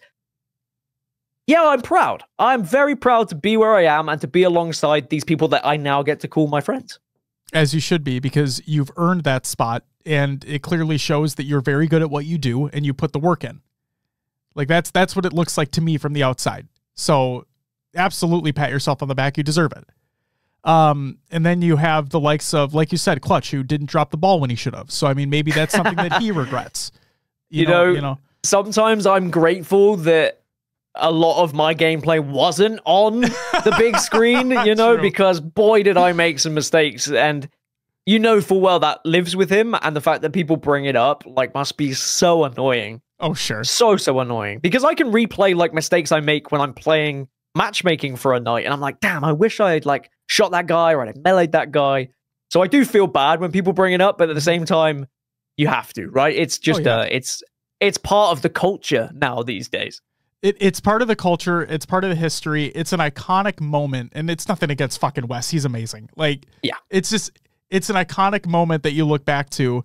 And he can look at where he's at now. You know what I mean? And just like, he gets to pat himself on the back as well. And you get to use that not playing the oddball as like a joke and be like, it's just, yeah, it's just fun. It's just fun at the end of the day.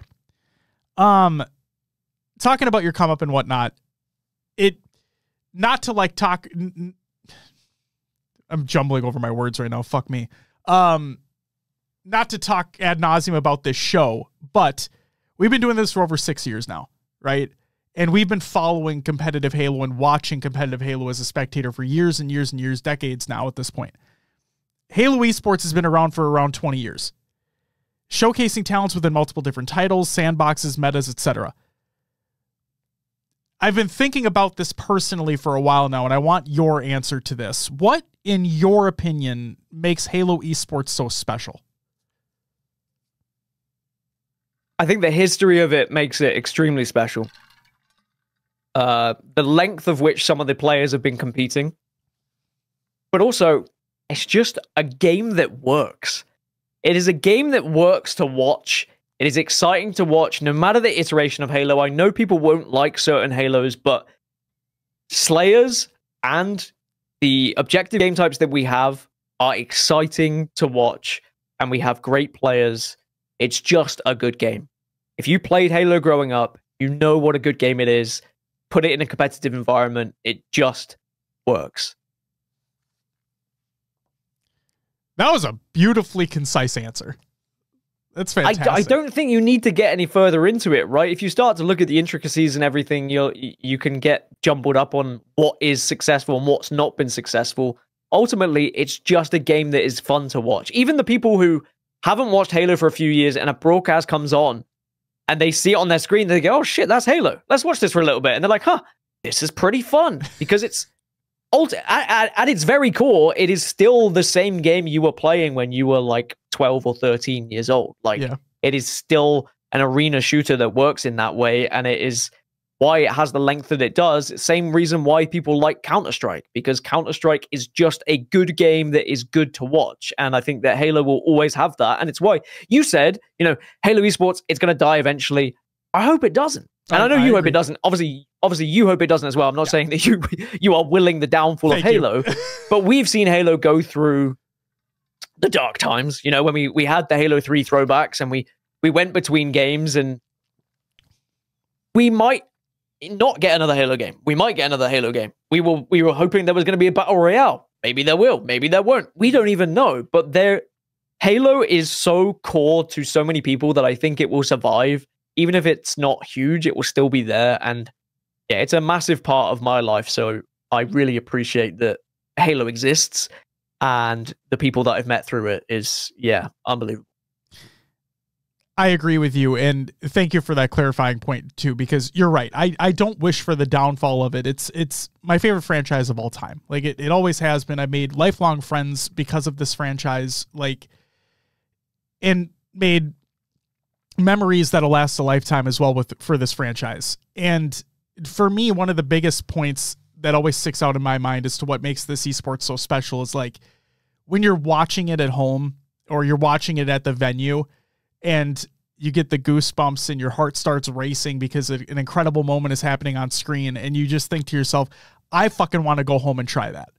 Like, I want to go home and do that, knowing full well you're not going to be able to do it, but you want to go home and try it anyway, because it's the moment, and it's huge, and it's special, and it's just, there really is nothing else quite like it. Like, I know after an event or whatever, we always say there's nothing like Halo Esports, but there truly is nothing else out there quite like it. It's just it's special.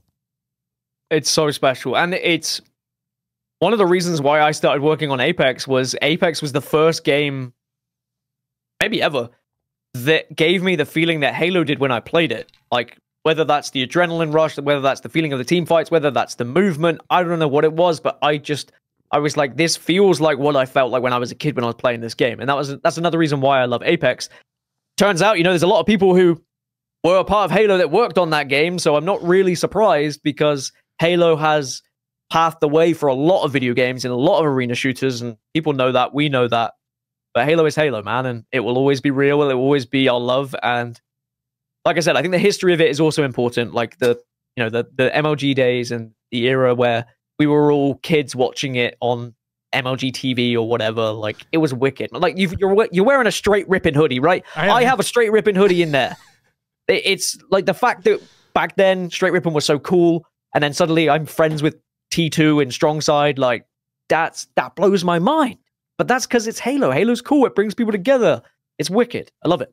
It is. It's genuinely fucking insane. We had Dr. Pepper Ultimate Gaming House and shit like that back in the day too. It's like it's just Halo Esports. This may sound stupid, but Halo Esports is iconic. It's simply fucking iconic. So shout out HCS, shout out MLG. Let's talk about last year. Okay. Just some brief questions here to talk about last year. If you could summarize the 2023 season in one word, what would it be? We talking Halo? Yeah.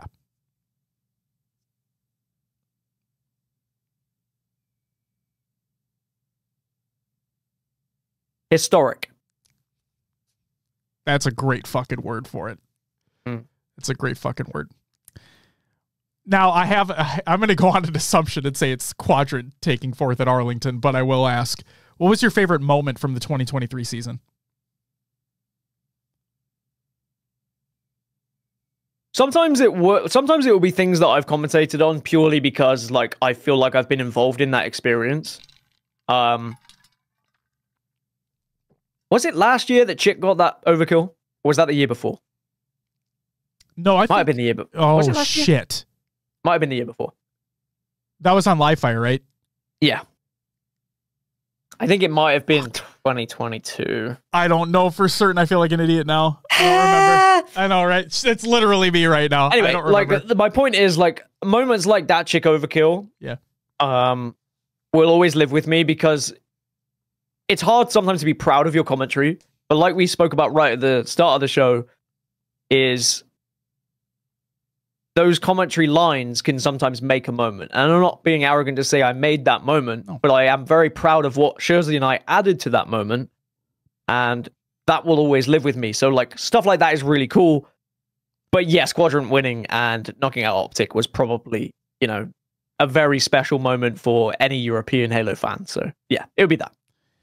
No, I think you bring up a great point, because we talked about it earlier, where I truly believe that you guys bring another aspect to the broadcast. You bring another aspect to the scene as a whole. And as a spectator, if you just watch an overkill take place, you may look and then be like, oh, that was a cool overkill. Okay. But when you have the height of that actual moment taking place, and you have your commentary over it as well, and you're feeding into the moment itself, and then you have the pop off, and it all comes together, and it's to use a word that maybe might be too big for this, it's beautiful. It's a beautiful moment that happens. It's something that you don't get to necessarily see all the time. And that's why I think there was I forgot where the conversation took place, but like, I forgot who was giving the feedback as to, like, how to better yourself as a commentator or whatnot, but it's knowing the moment of when to get hyped up and not getting hyped up for every moment, right? And when you can talk about that if you'd like to. The one thing I want to say is that's the beauty of that moment, that Chick overkill, is that was the perfect opportunity to hype that moment up. And it was, like we say for Halo Esports, it was iconic. It was an iconic moment that happened that year. Yeah, and I think that letting things breathe is also very important. And newer commentators, and something I was also a victim of when I first started commentating, is you feel like you have to be excited about everything. But a lot of it is about storytelling. And also, if you start here, right, when something really good happens, you just match it. So if a cool triple kill happens and you go absolutely mental, but then the best overkill ever happens and you go absolutely mental, they're on par. But if you start a tournament, and this is why always, you know, day one of tournament pool play, Optic won that series, that's pretty good. Last day of the tournament, Optic fucking won that series, this is incredible, blah, blah, blah. Because you have to build that. And I think that newer commentators struggle with that because they just want that moment. Understandably, because you want to be noticed. So I can't ever be annoyed at that, because people want to make their show real, right? People want to be able to put out those big moments of those big hype things that happen, but then they will learn that it's about storytelling. It's about sometimes letting it breathe. Some of the most powerful moments of commentary is when there is no commentary. And I know that sounds weird, and we've probably spoken about this before, is if someone's lining up a sniper shot and you have that opportunity to just take a beat or even a few seconds when there is nothing, and then the sniper shot hits, and then you erupt. And Counter-Strike is very good at doing that. A way slower game, so it's somewhat easier to do that with commentary. But letting it breathe and also ramping up hype and not overhyping things is definitely something that commentators will learn. And sure, there will be some people that are like, these guys are boring. And I completely get that. Like, you could watch, and especially as a British commentator, when I used to commentate, me and Sims, even though Sims actually was quite hyped, but there would be times where me and Sims, people would say, oh, we were boring compared to some of the North American commentators at the time, because our commentary was more about storytelling and about just speaking to one another at times, not always like, and here comes the person, he's going to run up here, and he's going to be over there, he's going to be one of them. Like, that's where commentary can sometimes end up. Yeah. I think it's trying to find the balance of just chatting. Sometimes people just want to hear you chat. You don't have to like yell about everything. Yelling's great at times, but sometimes you just need to know when to just chat. Have a little chin wag. I think two of my favorite moments that happen throughout just your guys' casting and commentary is two very different moments. One where it literally is just a conversation that you guys are having during a gameplay, where maybe there's something not really exciting happening. Maybe it's just, you know, teams are just going through the notions, you know, trying to get a setup going for a flag run, whatever it may be. And you guys are just like basically filling that time, shooting the shit, whatever it may be. Again, it brings another aspect to the whole commentary. Another part that I like a lot is, like you said, letting the moment breathe to the point where there's no commentary going on at all. Maybe there's a listen and maybe not.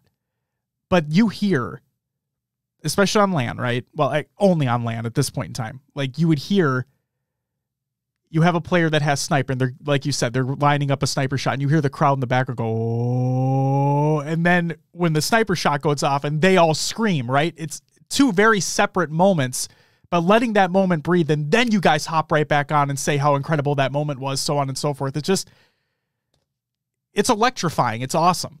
So the crowd does make it. Like, commentating on LAN is very different to commentating online. Yeah. And you spoke about that earlier as well.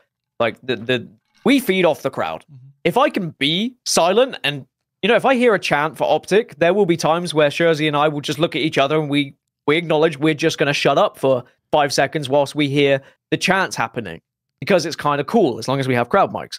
On set on Apex, we'll often, you know, Mark is the play-by-play, and he is the lead, right? As is Jersey. I have, or had, more experience than Jersey when we first started, so sometimes I would lead while still being color with Jersey, but now I have given him a lot more leading power because I've entrusted him more as he's developed as a commentator. But there will be times where Onset will just, like, he'll just give me a hand, like, to say, don't say anything. Because when you get a good synergy with a commentator, you might not necessarily be looking at them, and you will just pick up straight away when they put down.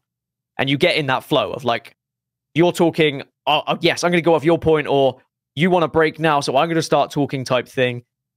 Sometimes you do just have to, like, give an indication to your casting partner of, like, I am going to come back here, but, like, let's just listen. And sometimes those are the most powerful moments, and I love it. Like, that silence is everything here in the crowd. We feed off that. It's awesome. there's a really great clip. I forget. I should have had this prepared because I didn't know this conversation was going to take place. But either way, there's a clip about an MLB game that happened semi recently, I guess you could say, and it was literally kind of what you're talking about there, where the commentators just shut the fuck up, and it was literally for like a couple minutes straight, and it was just the crowd noise, and the cameras panning around. And it may have been even a home run that was hit or something or to that effect, but it was just, you're right. Feeding off the crowd, it lets the spectator live in that moment and makes them feel like they're actually there experiencing it with everybody else that's within the venue. So, because even though commentators have the power to make a moment incredible, they also have the power to ruin it as well, right? Like, you can mess that moment up if you overhype it, undersell it, oversell it, don't let it breathe. The crowd is louder than you, or I mean, sometimes the crowd will because of the mics or whatever, or you step on your partner's toes. Like, that's the worst, right? When you get two guys competing to try and have that moment. That's why I was talking about trust with, my commentating partners. I know that Onset will give the best endgame call in Apex, so I don't feel like I have to take that off him.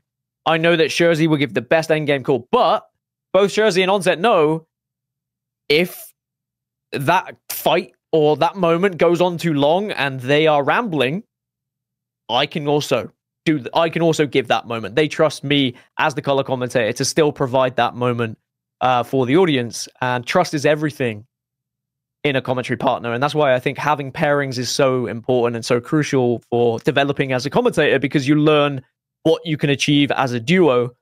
And it's why I feel sad for people that don't get a partner and they have to bounce around. And, I've been bounced around before. I've had loads of different partners.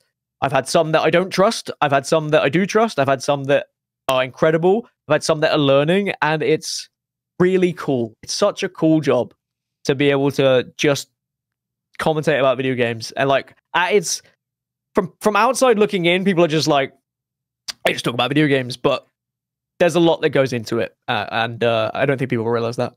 I know you talked about Onset, and I know you talked about Sims. Bravo and Sims as well.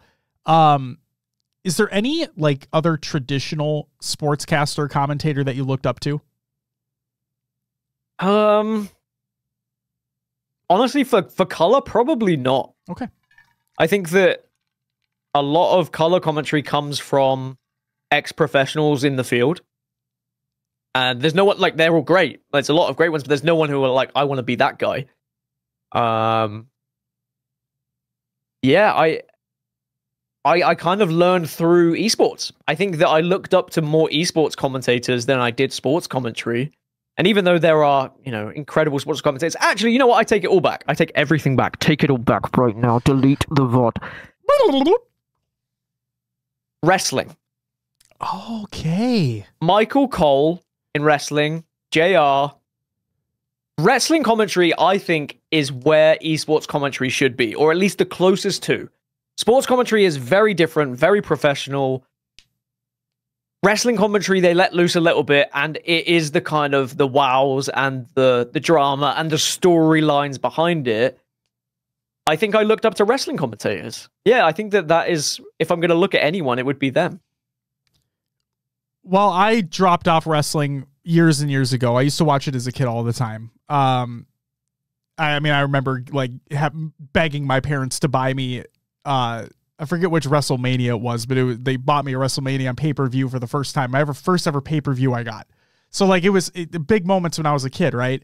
And yes, we all know the fake and all that shit, but it's entertainment. It's all entertainment purposes. You're right. It's about those storylines that take place. And I think Triple H has done an incredible job on helping to create those new storylines for the WWE. Yeah.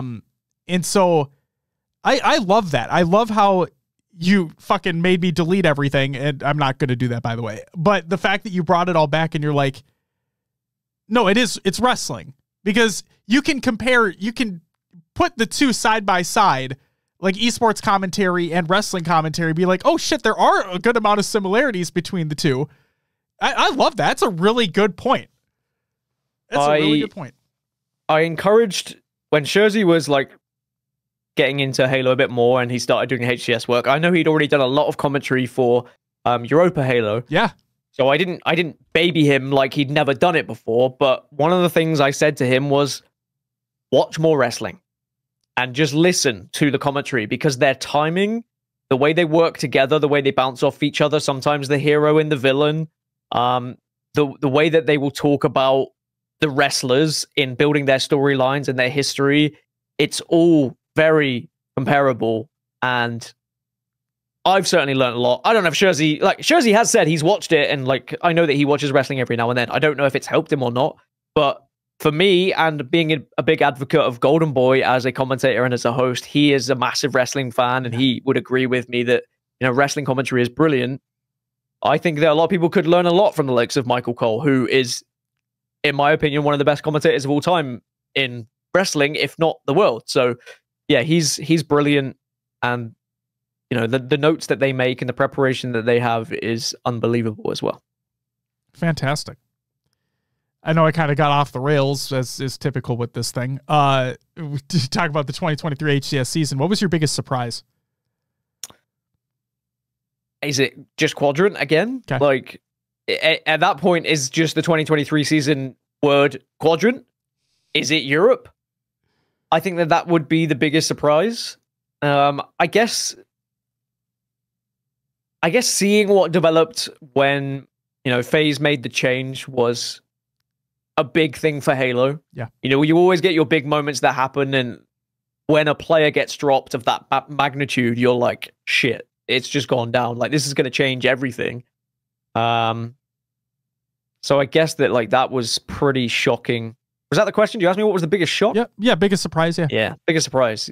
I mean, that technically happened at the end of 22, did it? Correct, but we didn't see it come to fruition. But we didn't see it until 23. Correct. Yeah. I guess, yeah, I guess that was, at the time, right. It's a big surprise, but at the same time, I think people saw it coming. Sure. And, you know, I was quite vocal that I saw it coming, and Lethal dislikes me for it, and that's fair enough. Like, I apologized to him for that. I said, like, hey, look, it's my job, and I'm sorry if I came across negatively, and, like, I understand that you are a human being, and this affects your life, so I'm sorry if I, like, kind of lent into that a bit too much. But it was a surprise. Like, what he had done in Halo, like, was incredible. I put him in my top 3 for the HCS list, right? For the greatest players of all time, because he was, like, what he achieved and the titles that he held or holds is unbelievable. So to see a player like that get removed off a team, you knew the season was going to be a big one, right? Yeah. So for then FaZe to go on and, like, all of it to be worth it in the end for them, I think was kind of crazy.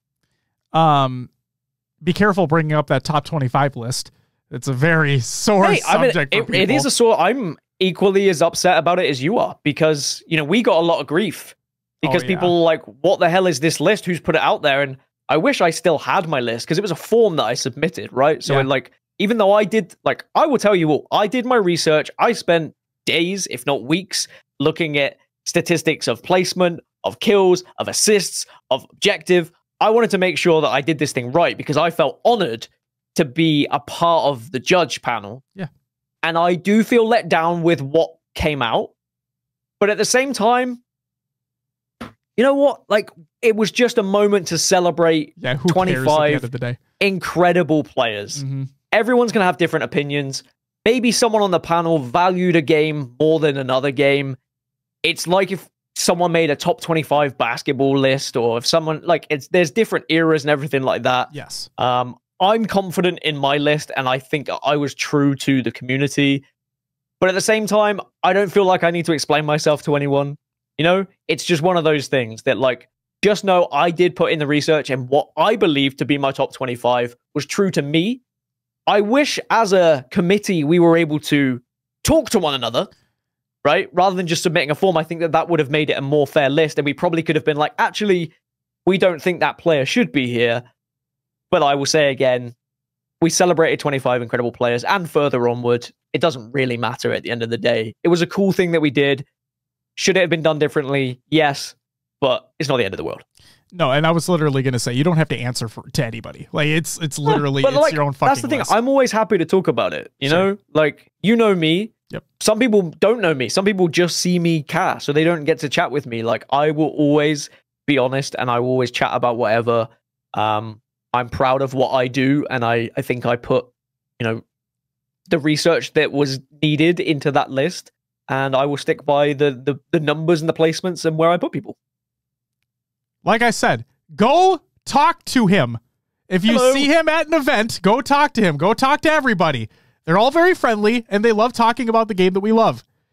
And then just about the phase change, or like the Sentinels into phase change from last year. The spotlight's right now on Optic as well, with the removal of APG and pickup of Dead Zone. So that's, and again, nothing against APG, but again, that was one of the ones where, you know, behind closed doors,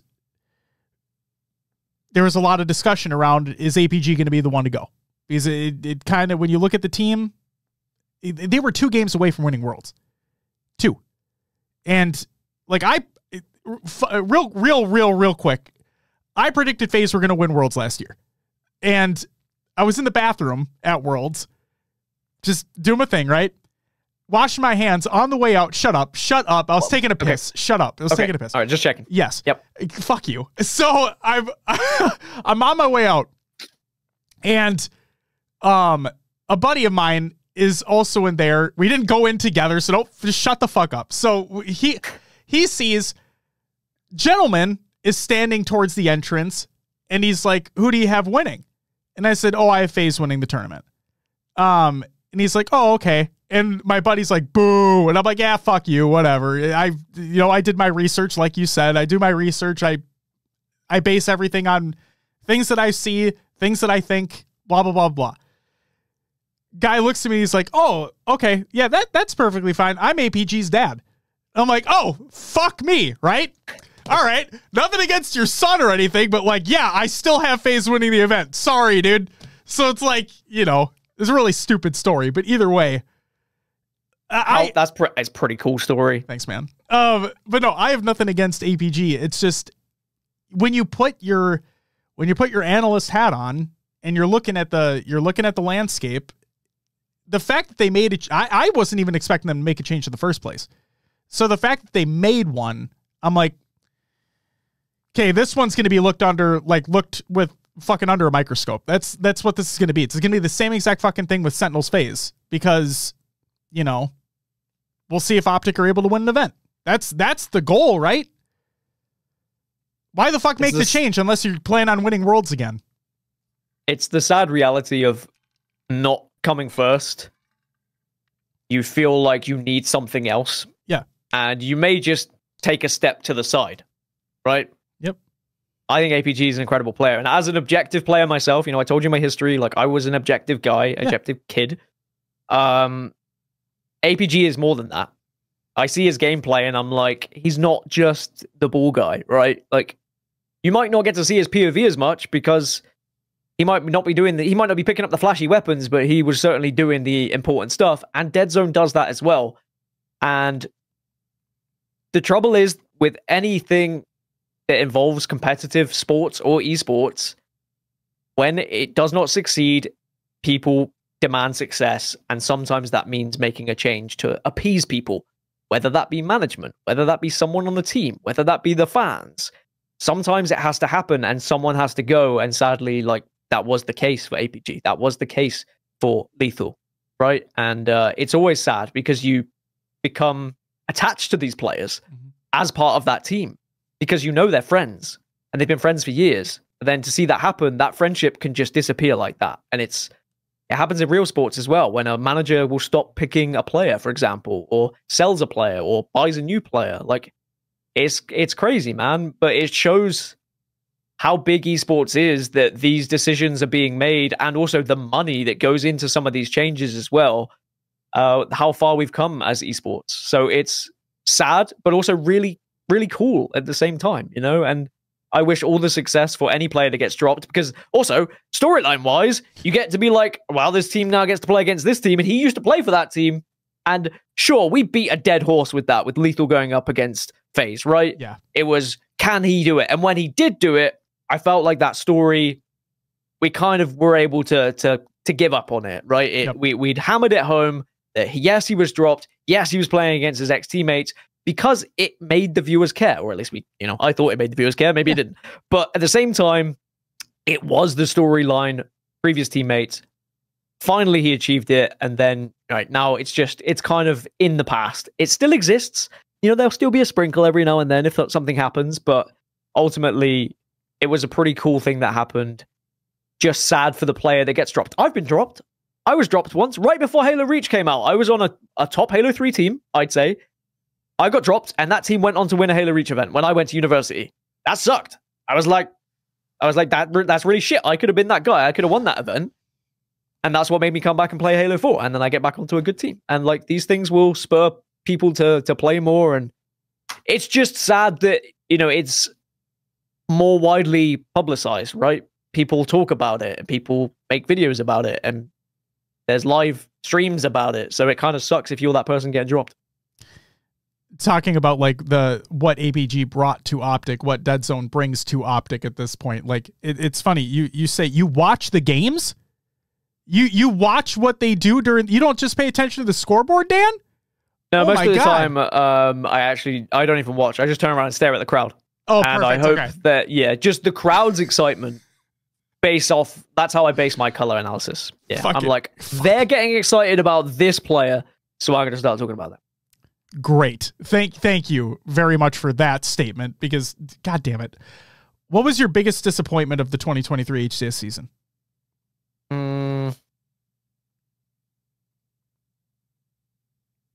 Honestly, 2023, I guess it would be Na'Vi, right? Yeah. At the time? Yeah. They were on the upswing though. They were, but like, I think that I have so much expectation from those guys. Mm-hmm. That at the start of the season when they weren't reaching that was the disappointment. I know that when we got to the end of the season, we finally saw them, but I think when I was at my lowest was when I see the players that I've told everyone in the green room, like, this is going to be the event, right? Where we're going to see these guys pop off and they're going to reach new heights, and then they struggle. Yeah. Those are the hardest ones. I think that we saw that across a few teams, though. It wasn't just the likes of Na'Vi. I don't want to just pick on the European teams all the time. But that was certainly a low point when I saw those guys struggle. And because, like, I get to speak to them quite a lot personally after events, yeah. I'm like, I feel bad for them because I just want them to succeed. But like we mentioned earlier, we want everyone to win, but not everyone can. I was going to say, I promise you, we want them to succeed as well. We have a watcher, listener of the show. His name's Riz. He's like the biggest. Of course it is. He's the biggest, like former Na'Vi, now foe fan, like of all time, basically. And he always like jokingly predicts that they're going to win every event. So it's like, it does hurt because we did see the trajectory that they were on, like, especially coming into the end of last year. And Will and I would like think about, we're like, man, if they just had, like, if things just went this way or just went that way, it's like, man, fuck, they were so goddamn close. And you're right, it does fucking suck. So I respect that. They did come close though. The amount of like tiebreakers they had and stuff. Yeah. Like, and that's not, I wasn't disappointed in them. No. I was just like disappointed to see it happening. Yes. You know, as they are friends, or at least I hope they're my friends. I consider them friends. I think they're your friends. So yeah, I guess that would be one of them. But there were a few teams who maybe struggled, who could have had more success. I'm trying to work out if there's anything bigger that like kind of disappointed me, but no, I think it would have to be that. Yeah. Okay. So not necessarily from a team standpoint, but more necessarily from like a operations standpoint or just as a league standpoint. Okay. For my next question. What is something you hope to see improved for this year? I know we're almost at the midway point, so, you know, we've seen a couple events. I mean, we've seen one event so far, but like, what would you like to see improve for this year? I'd like to see the players happier with the format. I know that there was it's tough for some of the players going through pool play and not getting the opportunity to go into the bracket, whereas it was different at other events. And I know Spartan was one of the players who tweeted out the most about it, wanting to be able to play more. And you get teams from ANZ who come across, play 3 pool play games, and then they're done. Yeah, it kind of sucks. I'd love to see more Halo. I know that sounds cliche, and I know that sounds a bit lame, but I wouldn't mind seeing the best ANZ team who get knocked out at the start compete against, I don't know, a third place European team who get knocked out at the start, because that would be a really cool matchup. And we've only ever seen, I think, ANZ, like, I remember when it happened, when we first saw an ANZ team beat a European team. That was like a historical moment because it hadn't happened previously, because ANZ would just get 0-3'd. But then the format changed, and we got to see an elimination bracket run match between an ANZ team and a European team as well. And it's kind of cool. I just want to see more Halo. I think that's what I would like. I would like to see the format allow for more Halo to happen. So real quick, 2-parter. One, we talked to Scoob like a while ago, Scoobmeister, who's on Mindfreak. Yep. Actually, I don't know if you're going to be able to hear this, but fuck it. I want to do it anyway. Are you ready? I don't know if you heard that or not. Probably not. I heard something. It was slightly inaudible. Oh, it's okay. We have a Mindfreak soundbite that we play, nice. from Chris Angel's Mindfreak. So every time we mention that team's name, we play that soundbite, and it's a fun moment. So shout out to Scoobmeister. He was in the chat the other day, and he had talked about basically, like, he also agreed that they didn't deserve a pool play spot, like, based off of previous performances and whatnot. And then we saw Lore, the Mexican team, make their way through Open, get their pool play spot anyway, kind of like a fuck you to, I mean, I'm going to throw a name out here, and I don't care, to fuck you to Kratos, basically, because he's like, they don't deserve it. They proved that they earned it, which is great. So that's besides the point. So here's my question. Would you prefer, it was Fort Worth last year, if I'm not mistaken, that was the only event of the year that made it so every team out of pools would make it to bracket play. Would you prefer that to be the case, or are you okay with the format as the way it is right now? I would prefer to see more Halo. I'd prefer that to be the format, yeah. Okay. But I also understand scheduling and times and hiring staff. It's not as easy as it would seem. No. And again, I don't know the ins and outs. I'm not there behind the scenes when all those decisions are made. I can just say I would like to see more Halo, which I think is okay for me to say. Oh, I agree. It would be cool to see these players that sadly travel across the whole world get 0-3, get to play a little bit more Halo. I think now granted, it was the only time, literally the only time in 3 years that we've seen it happen, because it was at Fort Worth last year. But I think it was 3 out of the 4 teams that had the winners bracket round 1 bye because of how the format was. They lost their winners bracket match. So I don't know if there's something to go with there, but you're right. I want to see more Halo being played if schedule allows. I think teams should be given a chance. And I know that there's the it's late. I'm losing words right now, but there's the counterpoint. That's it. There's the counterpoint to being like, well, you had your chance. You weren't able to do anything about it. You lost. Sucks to suck. You're out. But on the other side of things, it's like teams may just be flat at that moment. We know teams are different from Friday to Saturday to Sunday. We know how that goes. It's been the way forever. Sometimes a team may just come out flat. Sometimes a team may just come out hot. I want teams to be given an opportunity. I want teams to be given a chance. And I think by having that Fort Worth format, teams are actually given that chance. So, yeah, I also want to see people just get to play on LAN more. Like, do you remember consolation matches? Like, 13th through 16th would all play each other to see who finished 13th. Yeah. And yes, half the time there was just stations free, and the admins back in the day would just be like, sure, go for it. It wasn't official, but you'd tweet out on the forum and you'd be like, yeah, we got 13th place. Screw those guys who got 14th. We shit on them. Like, I want the lowest team in each pool to actually get a chance to play against each other, to say that, yeah, okay, they lost their pool, but they still beat someone, and they were still better than X team that came from X region. that way you create rivalries. That way you create stories. That way you get more games. And then if those two teams suddenly find success and they come through at the same time and you're like, hey, I remember when these guys played in elimination round 1 in 2024 and, it was a 3-2. It was such a close game. I can't believe now they're competing in the winners bracket.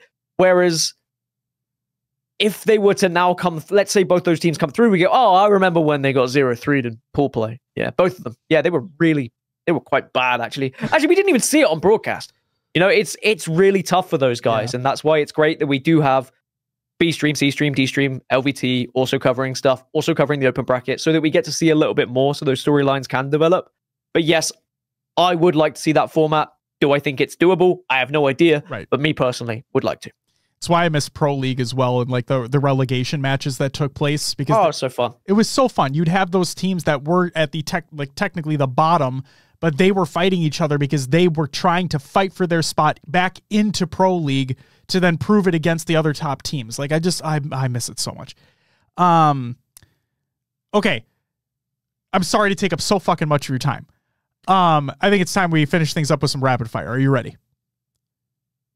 Sure, let's do it. All right. This never actually is rapid fire, but here we go. We're going to try. Favorite food? Spaghetti bolognese. Wow. So spaghetti with meat sauce. All right, moving on. Favorite movie?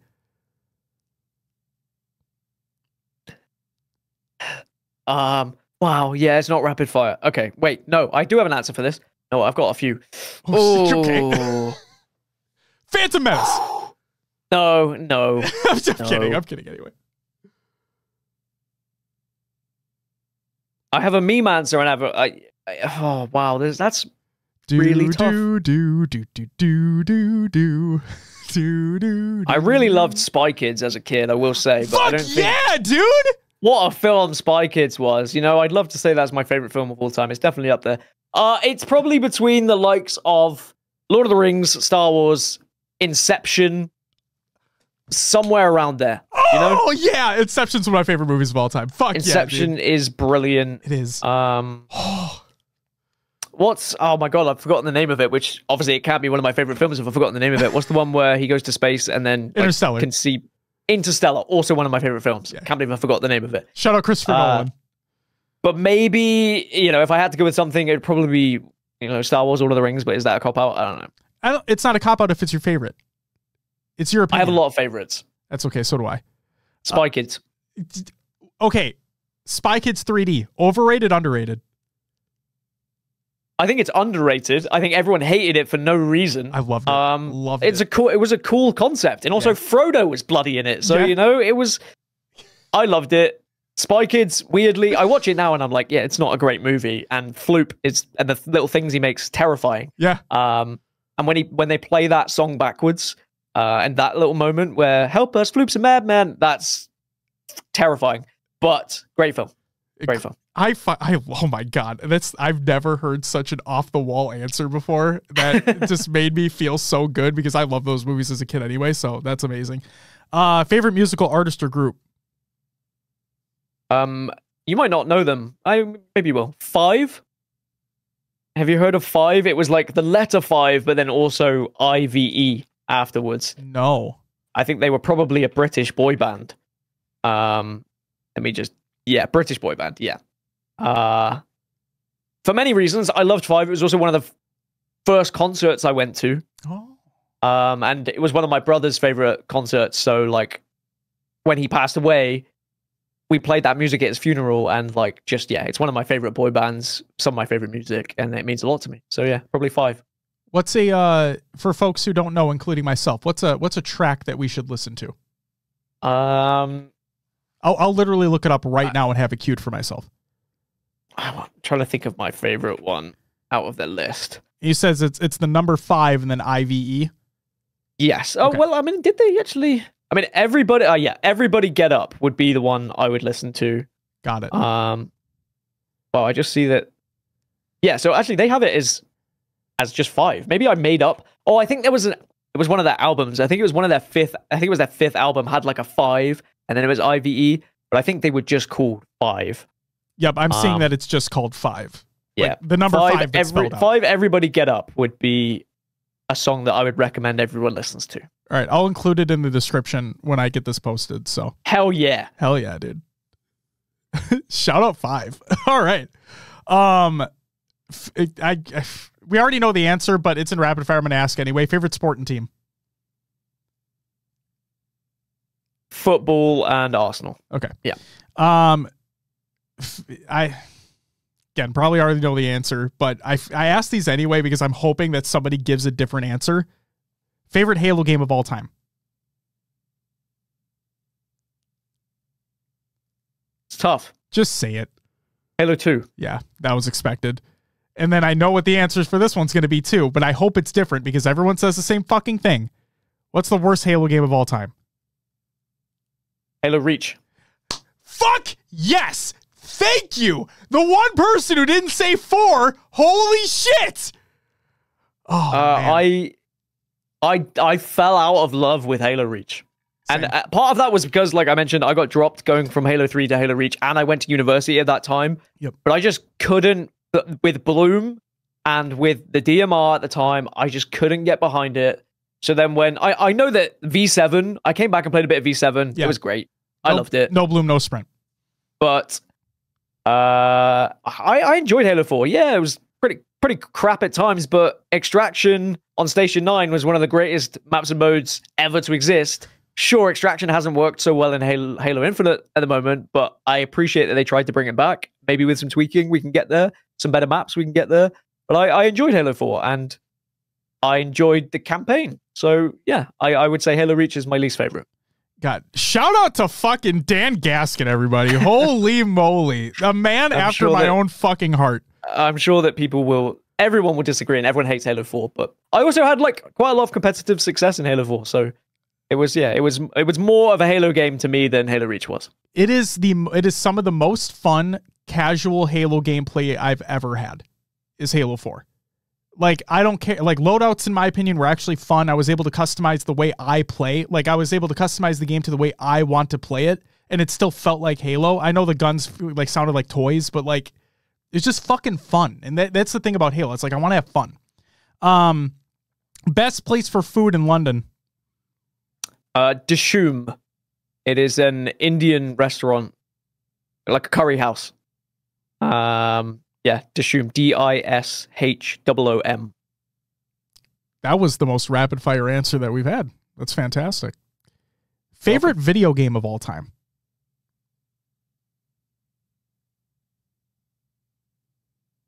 Streets of Rage 2. Wow. I respect the fuck out of that answer. All right. Says the man wearing something Final Fantasy related. Doesn't say Final Fantasy game. All right. R.I.P. Least favorite video game of all time? Wow.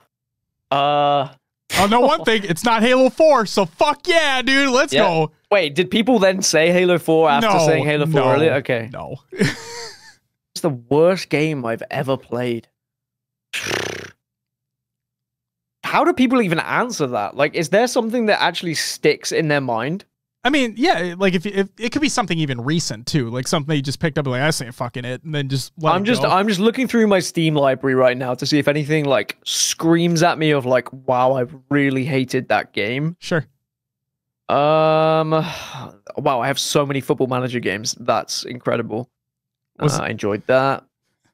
I enjoyed that. Ladies and gentlemen, this is why it's not actually rapid fire, because it never actually ends that way. I think that's the most difficult question I've ever been asked, because there's not really been a game that I've just been like, I detest this so much, I'm never playing it ever again. Okay. Yeah, I can't. Anthem? I don't think I played it. Good for you. See, this is where, you know, maybe I succeed, is I see how everyone else says it's crap, so I'm like, I'll skip that one. Sure. Yeah, there's nothing really that I could say, like, I really hate, if I'm honest. Is there a game that you've played recently that you've just been disappointed in? Something that you're like, damn, I thought this was going to be better than it was. I just can't get behind it. Again, looking through my Steam library, and I'm like... You only play good shit. I get it. All right, whatever. I think so. I mean, I guess there's been like updates to games that maybe I've not enjoyed as much. or like patches that I've not enjoyed, but I don't think there's really been anything that I've gone, wow, that really sucks. I guess some of the more modern Call of Duties. Okay. You know, I've like historically, as COD comes out, I'll buy it, I'll play it for 2 weeks, like smash it. I think it's cool. There has been some more recently that kind of suck. Yeah. So maybe Call of Duty has disappointed me sometimes. I respect it. I won't specify which one because I won't even go down that debate. And honestly, I'm not even sure because they're all the same game. But yeah, Call of Duty. All right. I respect the answer. Who's an unknown player that you expect to do big things in Infinite? Or lesser known? You could be lesser known. Define lesser known. Just anybody, let's say, not in the top 6, obviously. I want to say nobody in the top 8. Or fuck it. Like just a player that people are not necessarily paying too much attention to that they should be. I think that Wootem has had enough hype around him. I would love to say Wootem, but I think he's had enough hype around him, so maybe not Wootem. Monster's also had a lot of hype around him for various reasons. Well, he's gonna play MNK at London, which I think is really cool. I think any mouse and keyboard player we have to watch. Yeah. Because mouse and keyboard is viable, and I think that people are starting to realize that with a little bit of auto aim, suddenly all the things that you can already do on mouse and keyboard plus the auto aim, it could be a little bit crazy. So I think it might maybe as a cop-out answer, but anyone playing mouse and keyboard. I don't think it's a cop-out, and I think the beautiful part, you love storylines, is they're in the same pool. They are. So and we could have more can we have more if Scoob was to get through? I think oh my god, was it was Best I think Man? they got put in the other pool, didn't they? It was Best Man or Ashes replied to his tweet talking about it, and I think they said that even if they won, they still wouldn't be in the same pool. Yeah, I think I remember seeing the same thing. Yeah. That would be a shame. But yeah, MK players. Okay. Keep an eye on them. And I know the stigma, we don't need to talk about it. We're already way too late anyway. But like I know the stigma around Monster and everything, and regardless of people's thoughts. I just, like we said, we would love if every team wins. I want to see him succeed. I want nothing more than to see him shut every motherfucker up. Whether or not he can, I don't like, obviously it's been proven time and time again on LAN that he doesn't show up. With MNK, that pool, I want to see him succeed. I want to see him do something to potentially just shut people up. So we can, I know we'll never move on, but just the potential to fucking move on.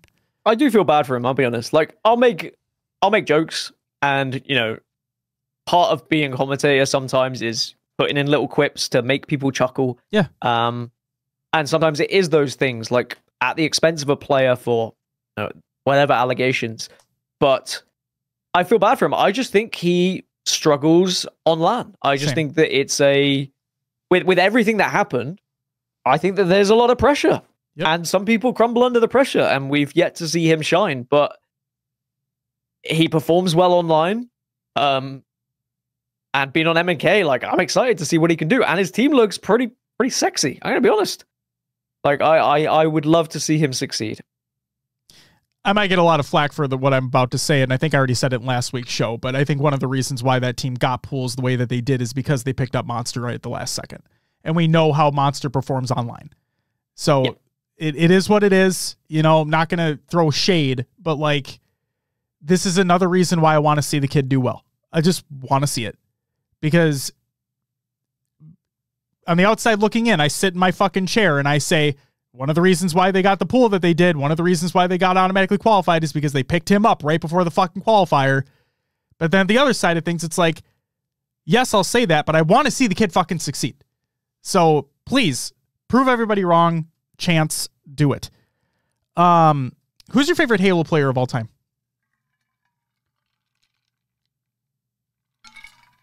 You know, a lot of people would say the Ogres.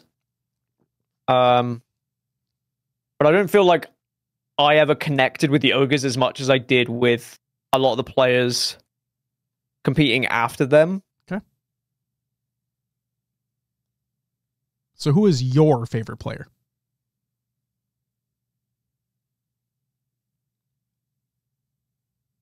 I think it was Pistola, like growing up. Man, yeah. I always like idolized his playstyle, and I tried to replicate it as best as I could.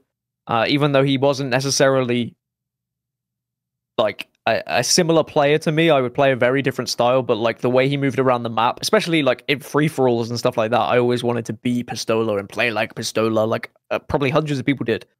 Then he punched a desk and broke his hand. So we have to move on from him. No, I was really sad when that happened. Like I tell like real people. I tell people in real life about that, like about a kid who was one of the best players of all time and then punched a desk too hard and then had to wait X amount of time for it to heal. And like people are blown away by that. It's still a crazy story. I remember crazy story. I remember vividly. But yeah, definitely Pistola, and then T2. I don't want to... Now I know Tom, right? And I've become friends with Tom, or acquaintances, whatever he wants to say nowadays. Sure. I love Tom to death. And I feel bad admitting it, but T2 was so bloody cool, man. Like, he was on the face of Dr. Pepper bottles. Dr. fucking like, Pepper. This dude. guy carried around rockets and sniper like he was going to dong on everyone. The T2 combo. What a guy. Walshy, strong side. Yeah, they're up there. Awesome. And then favorite Halo team of all time.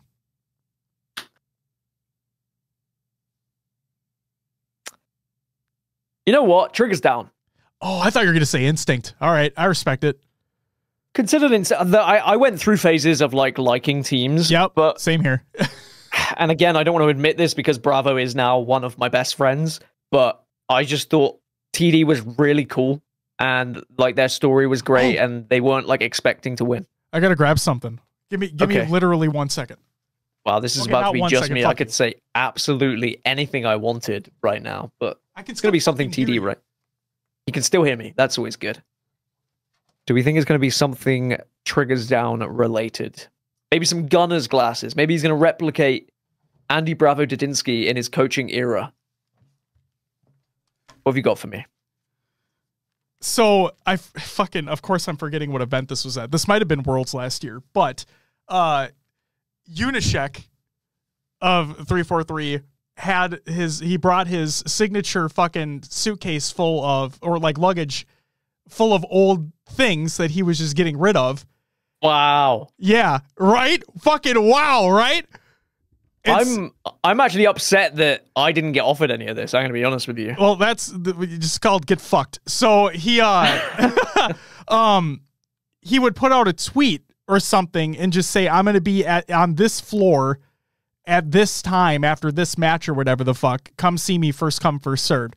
And yeah, I saw this TD hoodie in there and I snatched it immediately. So I'm basically, I know you'll see, like you're seeing it right now, but like I'm waiting to have, once we get Brav on, like I'm going to wear it and it'll just be a funny thing. So there's that.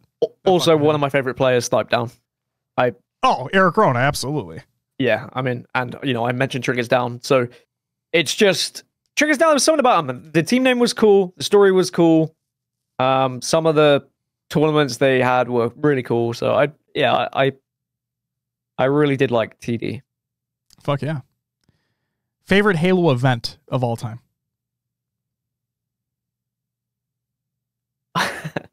It's gonna make a meme. Actually, I mean, I think sadly. Oh, sadly.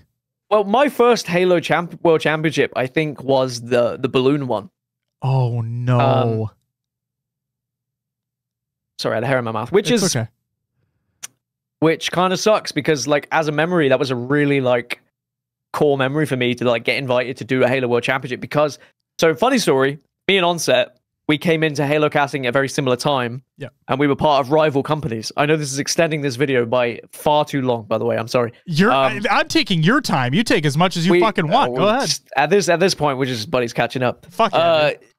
Onset and I came through at similar times. I was with ESL. He was with Gfinity. They were rival UK companies.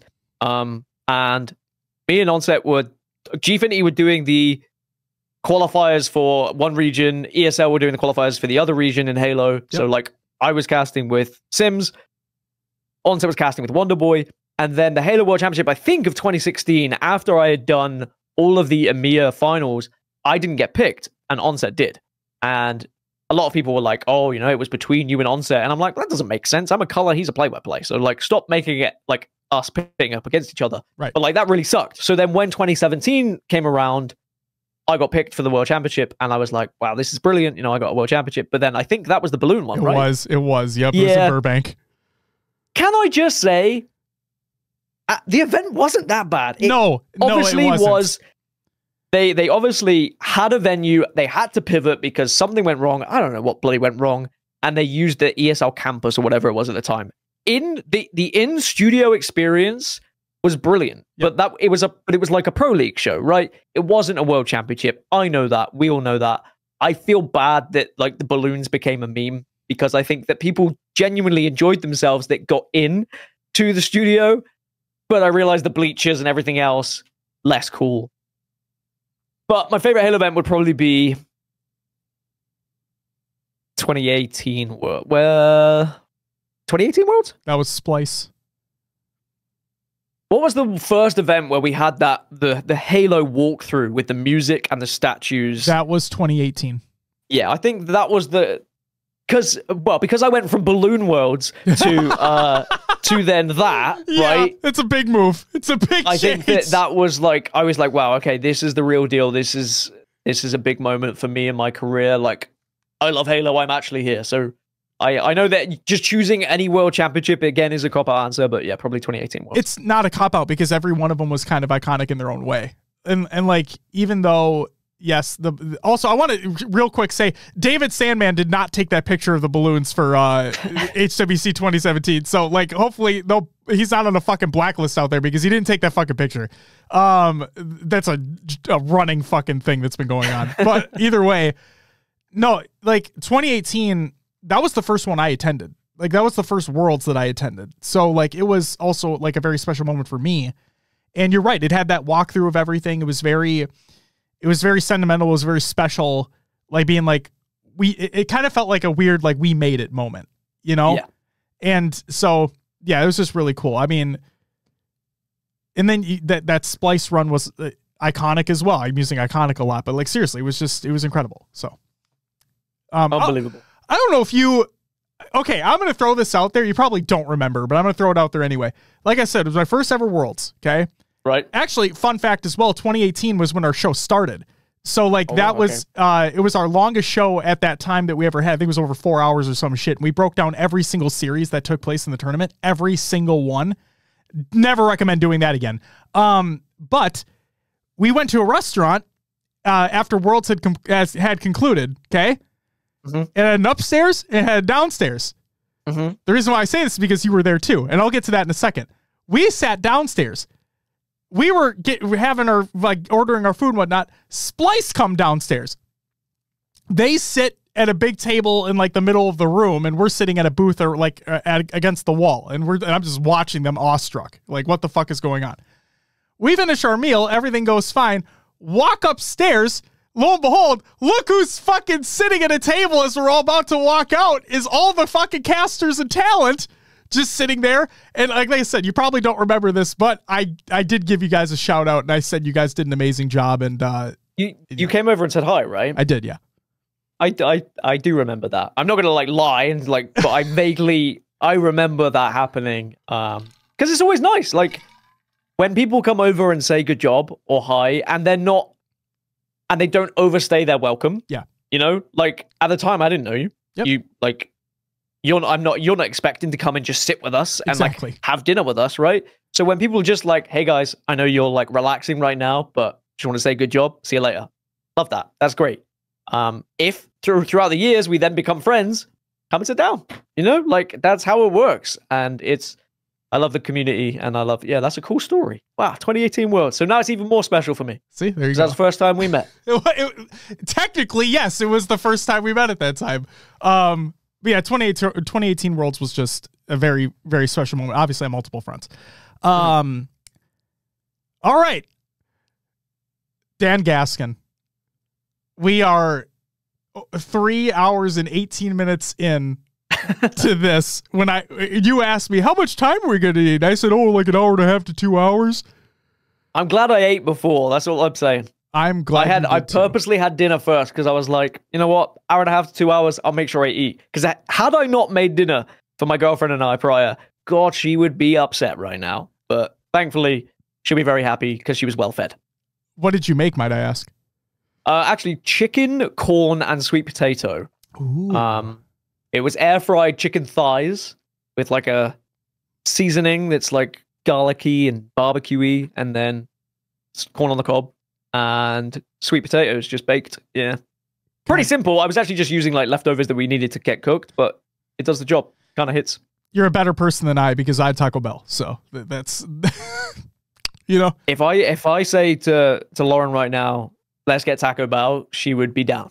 Fuck, and she has this thing where she has to text her best friend every time she has Taco Bell, letting him know that they're having Taco Bell because they also used to get Taco Bell together when they lived together. So I'll let them know. I'll let them know that you had Taco Bell, but I don't think I can stomach Taco Bell right now. It's also, okay. my toilet wouldn't want me to have Taco Bell either. It's okay. I just think the way you say Taco Bell is kind of funny, but that's besides the point. So is it? I mean, by the way, genuine question. Has there been any American twang? Now I've been living in America. I really hope I'm not losing my British accent at all. No, you definitely have not. At least to my knowledge. The only time that like threw me for a loop, obviously, was when you put on the American accent when we were talking about acting. Oh, so like yeah. That was genuinely awesome, by the way. But no, like throughout, I haven't noticed anything. So okay, good. Yeah, because there has historically been people and commentators who have moved to the States and then kind of lost their British accent a little bit and developed an American twang, and I really don't want that to happen. So, well, you're not there yet, so don't worry about that. Good. All right. Dan, what better way to close out an over 3 hour long interview than with our wait for 3 years to actually make this thing happen? So an hour per year, I think, worked out pretty well. Dan, before I close things out, please let the people know where to find you. Find me on the stream commentating. My social media at Dan Gaskin on X, Twitter, Daniel Gaskin on Instagram, Gaskin on Twitch.